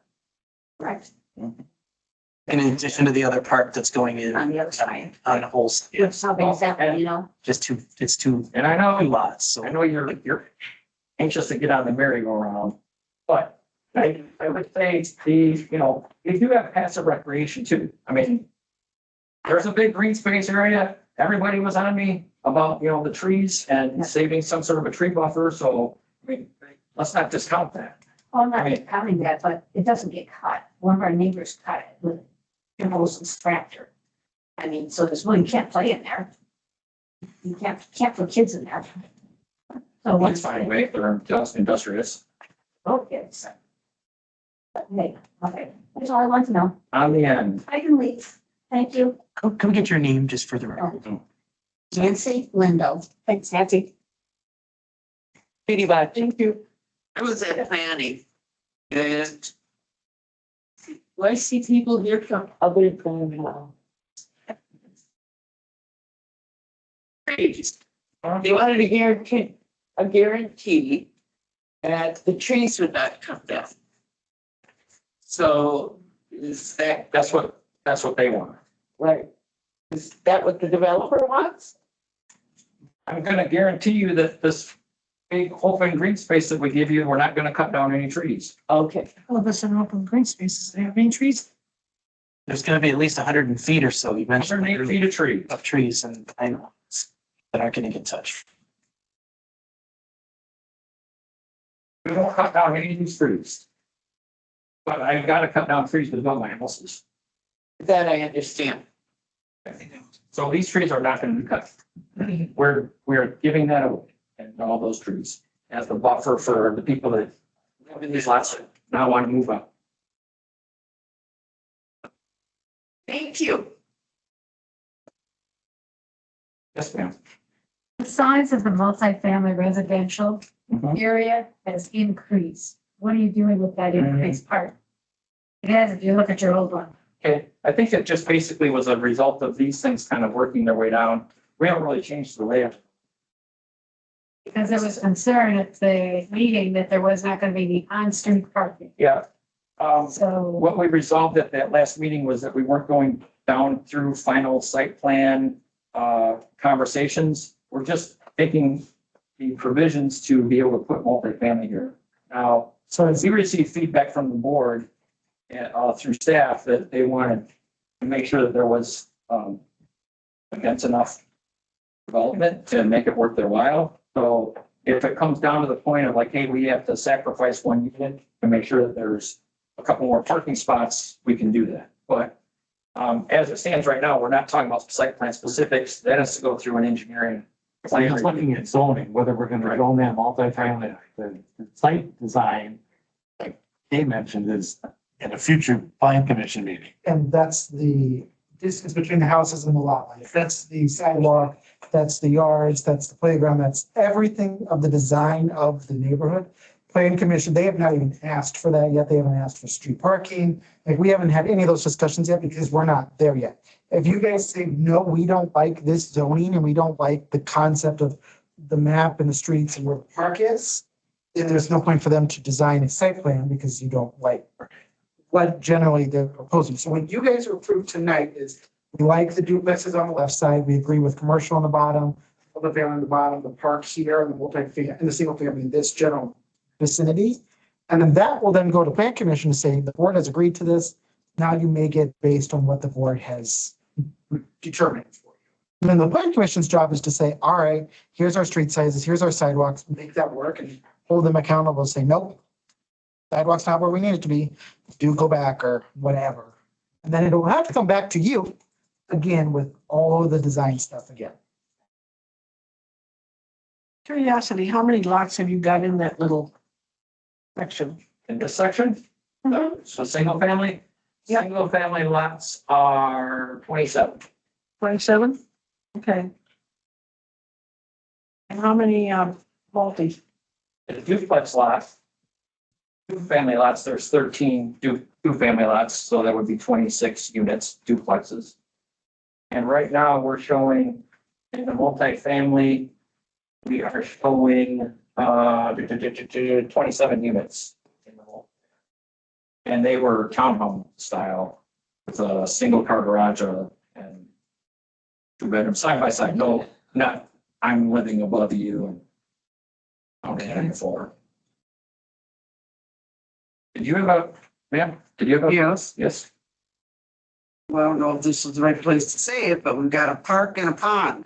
There's too many things that happen with a pond and you're putting it right by a park. Yeah. Kids. Right.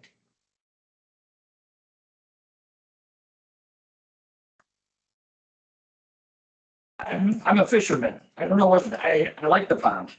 Well, I do this, but there's too many things over this last year that have happened with ponds with kids around surrounding areas. Not here, but it can happen here. I believe there was talk at the plan commission about a fence ordinance around ponds, but not privy to the past discussions on that and why it never happened. That was a fire rescue response issue. Was what came up. I think the legislature tried to pass a law to have fences and it failed because of political reasons. If there was a fence between the pond and the park, at least it would keep little Johnny from, running away from the playground and straight into there. Is that? No, kids would go right around it. I've dealt with kids all my life. Yeah. Yes. Yeah. Okay. Do anything to. Right here. Yeah. From what I understand, this is just not even up for discussion right now, is what I'm gathering. The board's supposed to decide, they're all way ahead of this. Yeah, they're all putting the cart before the horse. But we're saying, this is preliminary stuff that has to go to the planning commission. So if you want to discuss where the fence around the park, where the park should be really put, that's for the planning commission. Right now, what I'm understanding is newbie here. There's a question for developer that you guys have to approve to send it back to the planning commission of The zoning. the zoning. And if you want to approve the zoning, that's up to the discussion now, and then the planning commission decides, et cetera. So if you want to keep going over this preliminary developing thing that's not even approved by the planning commission, you discuss it, but I think you can move on to the other things that everyone's here for.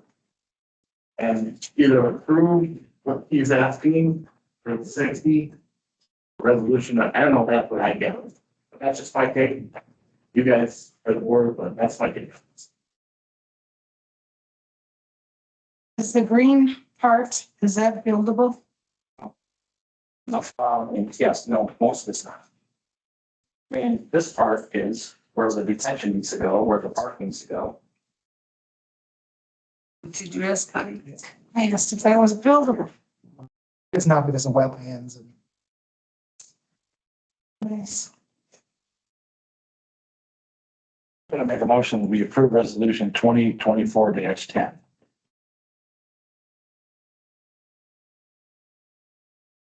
I'll second that. Further discussion?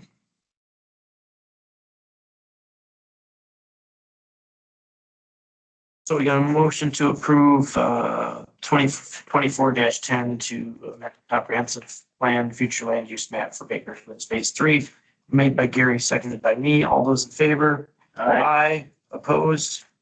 I oppose. It carries 6-1.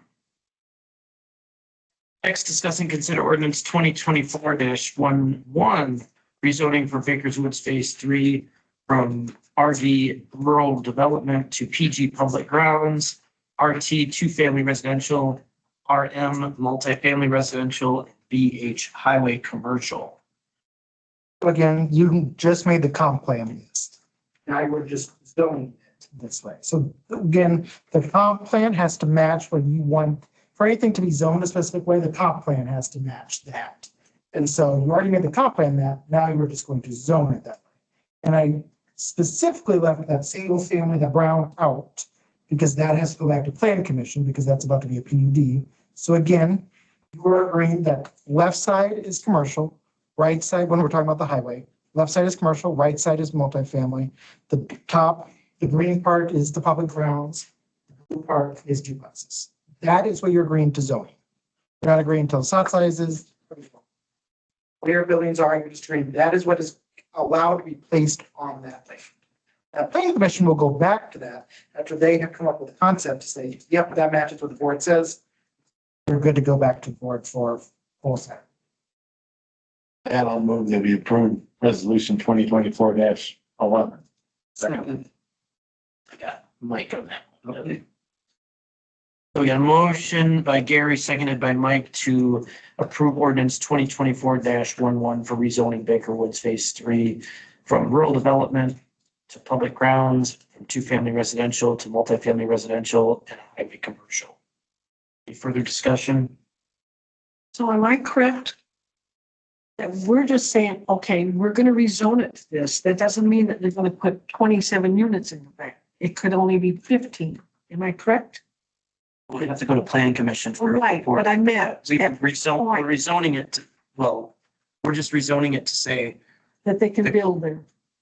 And But this is the type of, am I correct? that you're approving is this type of building can be built there. Not that they can automatically start building tomorrow, just that this is the type of building. That they can build there, but at this point, it's not confirming that they can have X amount of number here, and X amount of number there. None of that is Their site plan, they have to go. Okay. Planning. Got it. further discussion? All those in favor? Aye. Opposed? Motion carries. Thank you. Thank you. Next month. Thank you. Okay, we are on to item E, I believe. Discuss and consider a fee waiver request from Marion Price. Okay, what does that look like? So Marion Bright is a special event that happens in Community Park. It's last 2 years running, I think, only. It previously was done by Together Belleville. Together Belleville has since dissolved. This is just one of the ladies that used to be, I believe, part of Together Belleville on her own, who put in this application. She has done no real work for it that I understand. She might have reached out to the businesses who previously did Marion Bright. But she has not fundraised. She has not reached out to other people. It says so in her application that she basically is requesting the fee waiver because she hasn't done any work for this. And if we don't approve the fee waiver, then she won't be able to do the event. Now, the fees were waived last year. The event costs the village quite a bit of money. And we're not just talking administratively, but we're also talking like the village covers all the electricity for Marion Bright. The village covers setup, cleanup, anything that would be involved in a special event. So that's public works time, police time potentially. I'm not against Marion Bright. I am against fee waivers as a clerk on my own. I would actually love to see Marion Bright come to Arts and Culture. If they would like to do this, if this person would like to do this special event and receive the help from that committee to put on an event, like do some actual outreach and stuff, instead of just saying, I want to do this, and if you don't let me do it for free, then I'm not going to do it. Like, it feels kind of, I don't know. But that would be my recommendation, is to not waive these fees. I would have to double check. I think it's like $200 for the season for the fee waiver. That includes the event application, the time in the park, and doesn't, like I said, certainly doesn't cover the village's costs, which all get passed on to your taxpayer. Electric bill that the village. Okay, I will admit, I did not go look, but we're talking 2 months, 6 weeks to 2 months of those lights are on 24/7. So there were several displays out there. I don't know how many displays she's looking to do this year. With the electricity, in my understanding, Jim, and you might correct me on this, is the electricity doesn't go off on the day. They just sit up for 6 weeks straight with the lights on. So imagine how much extra you would pay for your own house and multiply it by 20. And then I knew you were going to ask that, but I was at a conference last week. I haven't had time to go back and pull those records, and I apologize. And you don't have any guesstimate at all? I mean, I know what I pay in electricity, and I would say it's way more than $200, for 6. Give me a minute, I might be able to. Okay. Based on it. Okay, that'd be great. And The actual amount of the fee on the request form is $250. Okay. I have a very good deputy clerk who processes these for me now, so I apologize for not misremembering that as well. Thanks, do you have a question? yeah, what does the village do for it? Well, besides providing the space for it, then To put our own. right. But we have to prepare that space and make sure it's ready. And then we provide all the electricity. Also, all applications come through the clerk's office. It takes time to process these. It goes to all the department heads. It goes to, I it realize comes to the that, but board, why are we like, doing which is why we ask all special events to pay a base fee when they bring an application. Why are we doing this? Why are we doing this down the park? It's not for Belleville. We're doing it for the village. And you know how many people drive through there to see all those lights? Many, many, many, many. I think it was 500, they said. And I think it's probably more than that, because I don't think they count us twice or 3 times. Anyways. And I'm not against the special event. I have also like driven around it. It's very lovely. But the realistic is you are paying for it. You are paying for it because the village is paying for it and then we have to tax you for it. So like you might not be paying an entry fee for it. Or other people that are paying. But I got asked for money. Well, I didn't, but. Like I said, I'm not against the special event. This is nothing personal against Marion Bright. I think it's a great event. I would like to see them come under the umbrella of arts and culture. I think we could do even more with it if we had an opportunity to work with this person. But arts and culture is a very new committee. And we're still trying to understand our own purview. Should be under something. So what's the appetite with arts and culture to take on this in addition to other stuff that you've already got, UFO days, well, obviously. I think there's enough bandwidth in there for us to take it on. You know, the murals, a little bit to finish up with the contract and things coming up. You know, that's gonna be just weather then, which will be in the spring, so I think I have. So I understand this happened. Right after Thanksgiving to like the 7th of January, Okay, so the first week of January. I can tell you that in October of 23, we paid the department $11,440 utilities. And then that ramps up to $12,603 in November and $13,651 in December. And it goes back off. A couple $1,000. But does that include the lights on Main Street too? No, Like street lighting the is separate line item. Yeah, it's entirely separate. And that's more, that public works is more than just community park. That's what total was paid for public works facilities for electricity, right? It's just parks. Oh, Just, that would be just lighting. Would it be the lighting in all the parks then or just community? Parks. But I will say that we don't have a lot of other events. yeah, no, I just want, okay. Yeah. So there's a couple $1,000 difference between pre-Marion Bright and Marion Bright then. Sounds about. Well, they shouldn't be on all day. I don't quite understand what's the time. Well, you gotta have timers and all that kind of stuff, so people would. That's only logical for people to do that. I don't disagree. The village would have to purchase the trailer. They don't, we did it ourselves. We did it ourselves. We took it in, we put a time on. Set it up. That in? Probably about 30. Thank you, Ian. That's. Okay, those timers. And in addition, well, we had a 14% increase, by this year. So And you experiment, they all use timers? We should. We use timers at home. I don't disagree, but I'm not sending Cody out there to check to make sure everybody looks for timers or anybody else. So whether they do it or not, like, we'll only know when we get a $3,500 bill or a $2,500 bill, right? I don't disagree. I think we should encourage it. I just like, I think it makes sense to move it over to arts and culture just because I think, and I didn't realize that Belleville had disputed.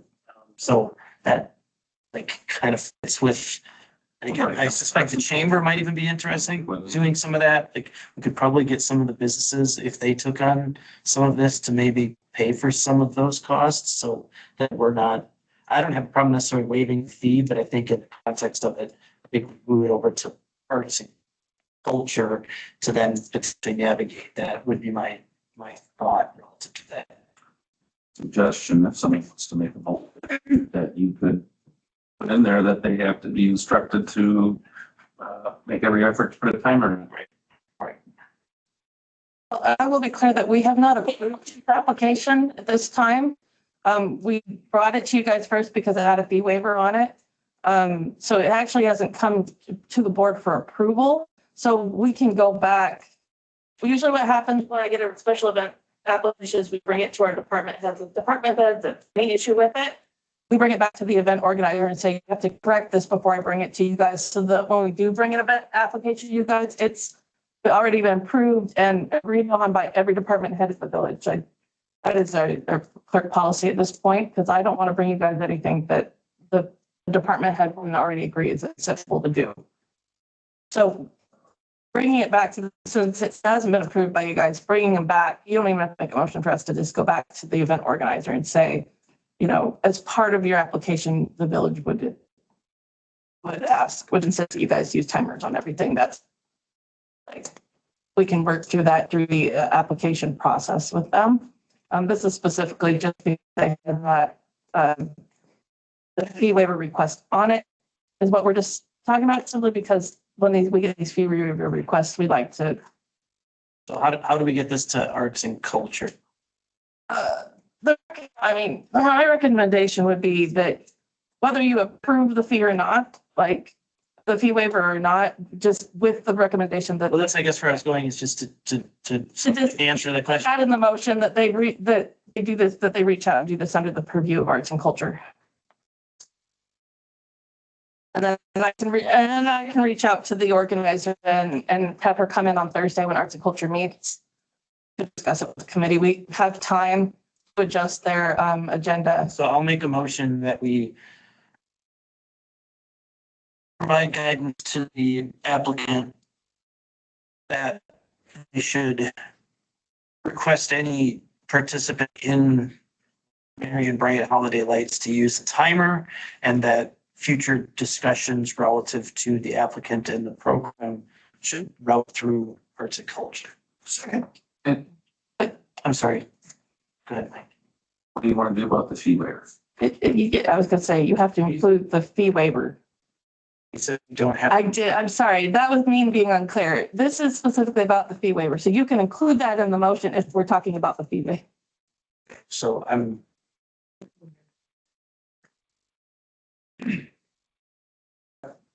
Just a second, just I gotta navigate the situation that I'm in with the motion in a second. I'm sorry, Jeff. So, That was my fault. so, You could treat it as two separate items. yeah, I was gonna say, unless there's objection, I would like to include language in the motion to decline the fee waiver at this time. Okay. Anybody object to that? Yeah, I think we should do the fee waiver. This is good business for us. Okay, so we're gonna make an amendment to the motion to decline the fee, since there's not unanimous consent. Okay, I'll second that. so give me a second, because now we're and okay, so did we have a second on the original motion? Yes. Tony, thank you, sorry. So. Perfect, okay. So we're now voting on, we would vote first on the amendment to include the motion to decline the fee waiver. Yes, the amendment is to add language that would decline the fee waiver to the original motion. So all in favor of adding that to the original motion? Aye. Opposed? Opposed.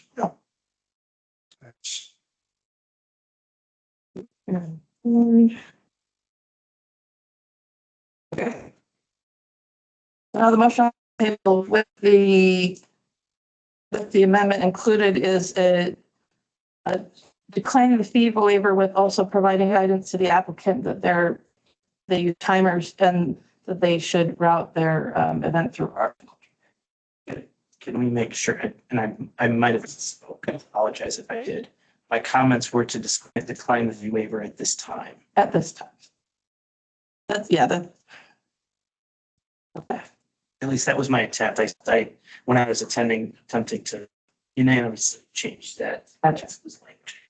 so the motion on the table is to decline the fee waiver at this time and also provide the guidance to the applicant to use timers.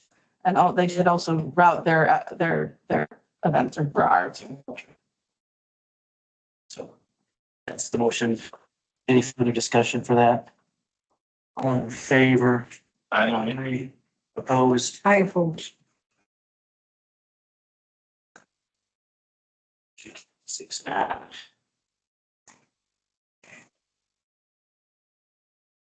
Sorry. I didn't mean to, if you had a question or comments about that. I had comment that you addressed it. Okay.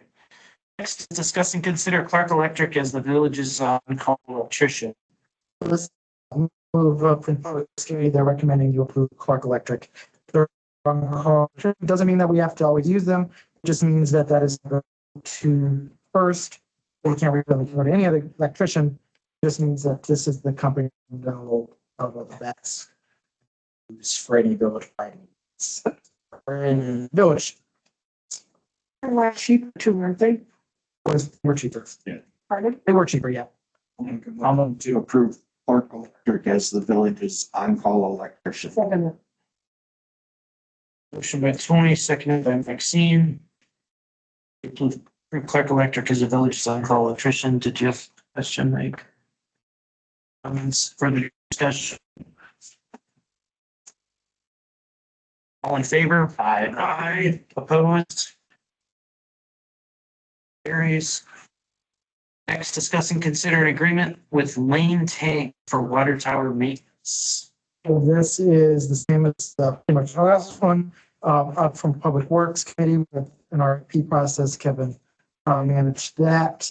This is for water maintenance. Scoping, we are recommending Lane Tank that or by for the cheapest option.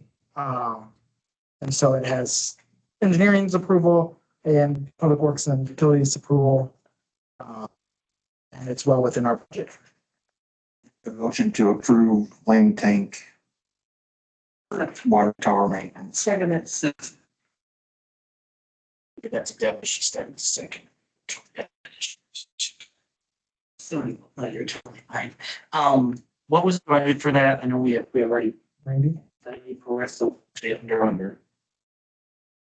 And I remember the last time that came before the board, these were part of the discussion with the other presenter. I thought there was some conversation about figuring out how much the work our public works department might be able to do on some of that. Was that sort of?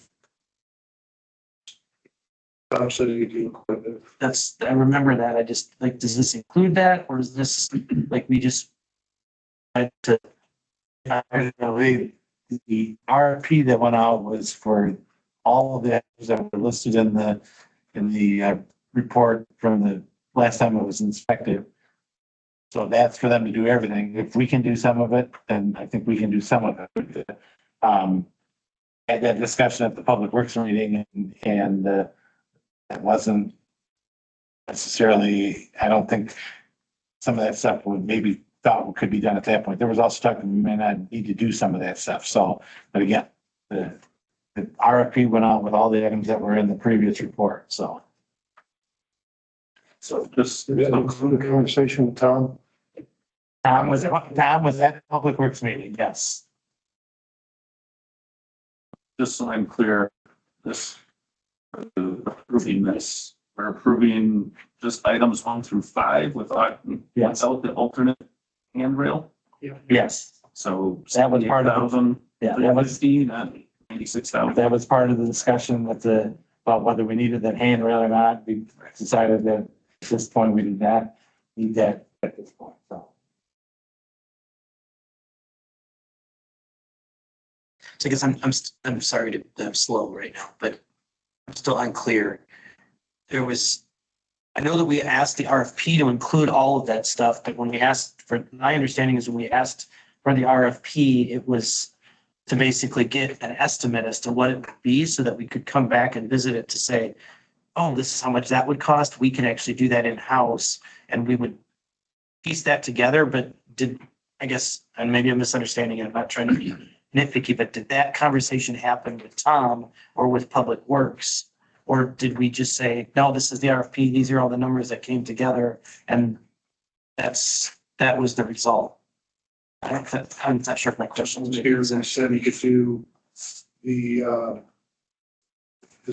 only thing, that he felt was necessary that he couldn't do was the interior, work for the interior of the rust house. And the dialogue was that's the most important thing because that would prevent contamination of the water. But as far as the foundation grout, the valve and hatch and the standpipe, he said he could do that. That could be done with through Public Works. That was at the board meeting that we talked about. That's Yeah, and I'm just wondering if that, and I don't have a problem if it wasn't discussed, but I'm just trying to understand if that was addressed at Parks or if we got the RFP and basically came back and made an assessment and said, that's the cheapest one, has all the bells and whistles that we were asking for, and that's what we're recommending, which is fine, but that's helpful because I think I guess my take on it is that it might be appropriate to send it back to Parks to have that conversation to see if Tom has the capacity, still has the capacity, willingness and ability to do, or not just Tom, I should single out Tom. But if Public Works has the capacity, ability, interest or willingness to do any additional work on this, and if that would impact the RFP, right? They might package this all together and say, hey, this is the price because we're willing to do all this. If we don't do these things, it's going to be a little bit more for that one item.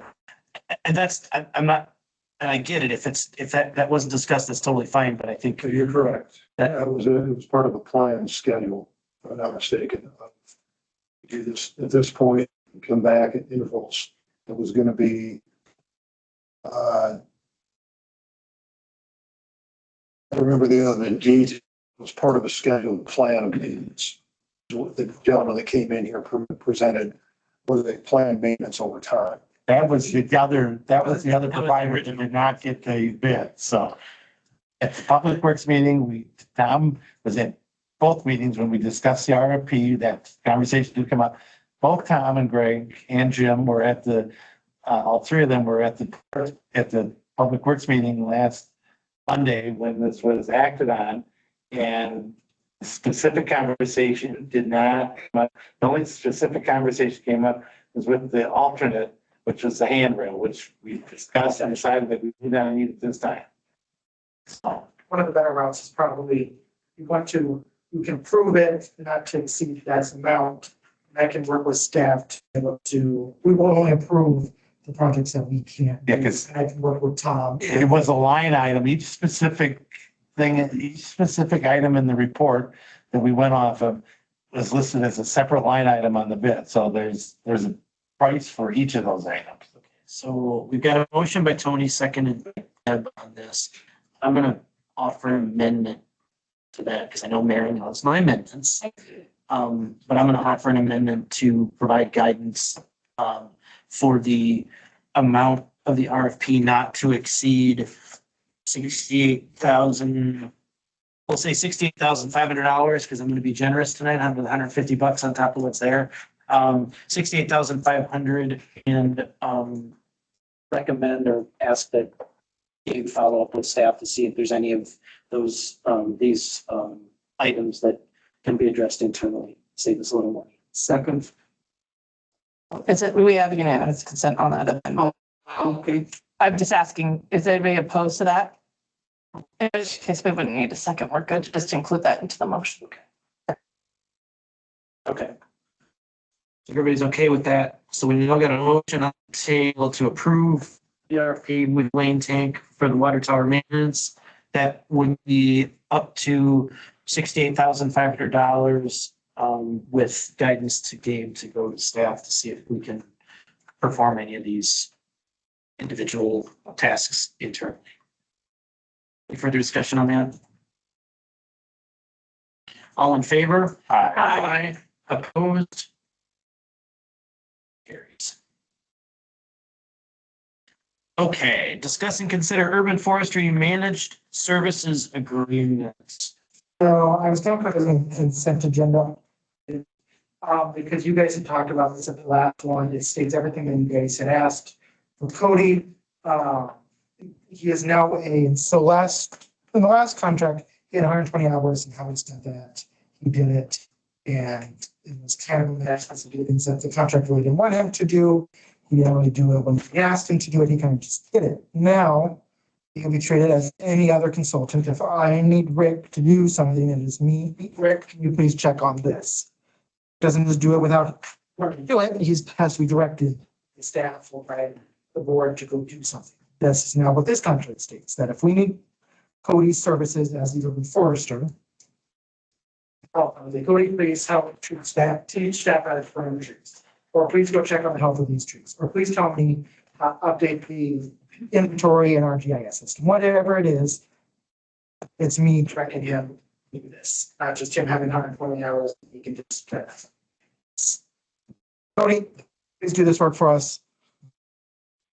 So it's treated like every other consultant, a call as needed basis. Not that is But he not. Are you gonna go up trees for us? Yeah, I know. Yeah, if that police gig doesn't work, we can definitely get you 5 minute cut. I say Cody wasn't doing the job I wanted him to. Right. It's just now it's as needed when we call him to do Are we paying him for all? it. 115 it says in the We contract. asked for 150. This is 115 what you approved at the last. Okay. 515 in an hour. So you approved the contract last year, this is the same. You asked for a $5 an hour raise. I said I would.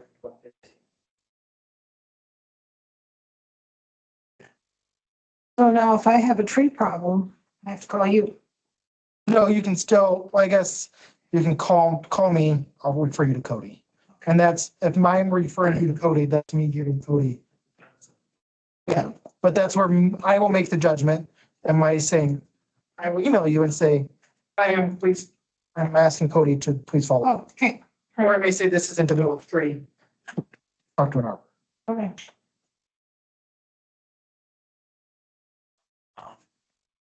Make a motion to approve the urban forestry management services agreement as outlined in 2024-106. Thanks, second. A motion by Mike, I'm gonna give Deb a second.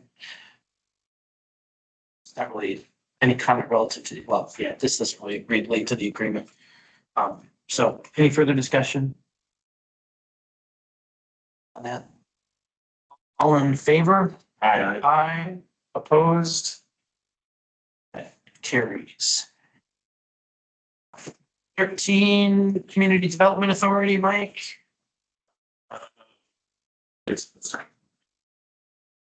Public Works, Properties and Utilities. Everything came to the board. The only thing is, Connie seems to usually come the 30th. We're gonna meet on the 30th and not the 23rd, because there's the finance meeting that day, I guess, so. What is this now? Public Works, Properties and Utilities is gonna meet on the 30th. 5 or 5:30, depending on when the fire explosion. So before the fire or the EMS Where we- meeting? Yeah, Okay. I think we're meeting at, Gary, I think we're meeting at 7. That's what I asked. We talked about. So. okay, so then we'll be 5 o'clock for sure then, so. What is the planning commission? Next Wednesday. Next one is in right? Nice. Wednesday evening. 6 p.m. That's 9/11. Aaron, can you update the calendar to reflect this committee's meeting on the 19th? That's 6:30 No, it's at 6. at 6. It's not on here. Can I ask a question about the fire this meeting that happened? Oh, yes, would have been, yeah. I'd say what happened at 10:30. What was going on? At the village. Nothing. Wasn't there like real funds? Exeter got their money. We got money. Exeter sent their money. Yeah, they didn't. Oh, got it. Okay, so there was no amendment. I decided they were moving money from funds to. What is it? Got 30, got 23rd. September. The bank saw it. I will be here. Yeah, we got money from. Yeah, that's sense. Next one. So that's it. I'll be here today. Okay, so we are at communications and miscellaneous business. Any news and announcements? Upcoming community events? Future agenda items? Gonna approve the artist contract, Go around. and then you're gonna approve the fee waiver application. Yeah, parts. So what we discussed in parts Yeah, okay. on Wednesday. Got it. Okay. Okay, next is closed session. So we've got a couple different items. So I'm gonna read these out. The Village of Belleville Village Board will enter into a closed session pursuant to Wisconsin State Statute 19.85 subsection 1 subsection C, considering employment, promotion, compensation, performance evaluation data of any public employee over which the governmental body has jurisdiction or exercise responsibility. The village board may reconvene its open session and take action on the subject matter discussed in closed session. And this is related to discuss BB 2024-107, discuss and consider the interim chief of police memorandum of understanding. I do these both at the same time. I'm sorry. Do it all. Do it all. Okay. So next is the Village of Belleville Village Board will enter into a closed session pursuant to Wisconsin State Statute 19.85 subsection 1 subsection E for the purpose of deliberating or negotiating the purchasing of public properties, the investing in public funds, or conducting other specified businesses. Whenever competitive or bargaining reasons require a closed session, the village board may reconvene into open session and take action on the subject matter discussed in closed session. And this is for item A, VB 2024-88, discuss and consider Colt Drive LLC development agreement, and item B, VB 2024-108, discuss and consider FIA Group municipal revenue obligation. I would entertain a motion to move into closed session. So move. Second. So I'm gonna give that a strong motion made by Deb, seconded by Tony. You have to do a roll call on these. Bannon, Yes. Campbell, Yes. Casmar, Yes. Ward, yes, Ziegler, Yes. Service, Yes. Larson. Yes. Oh,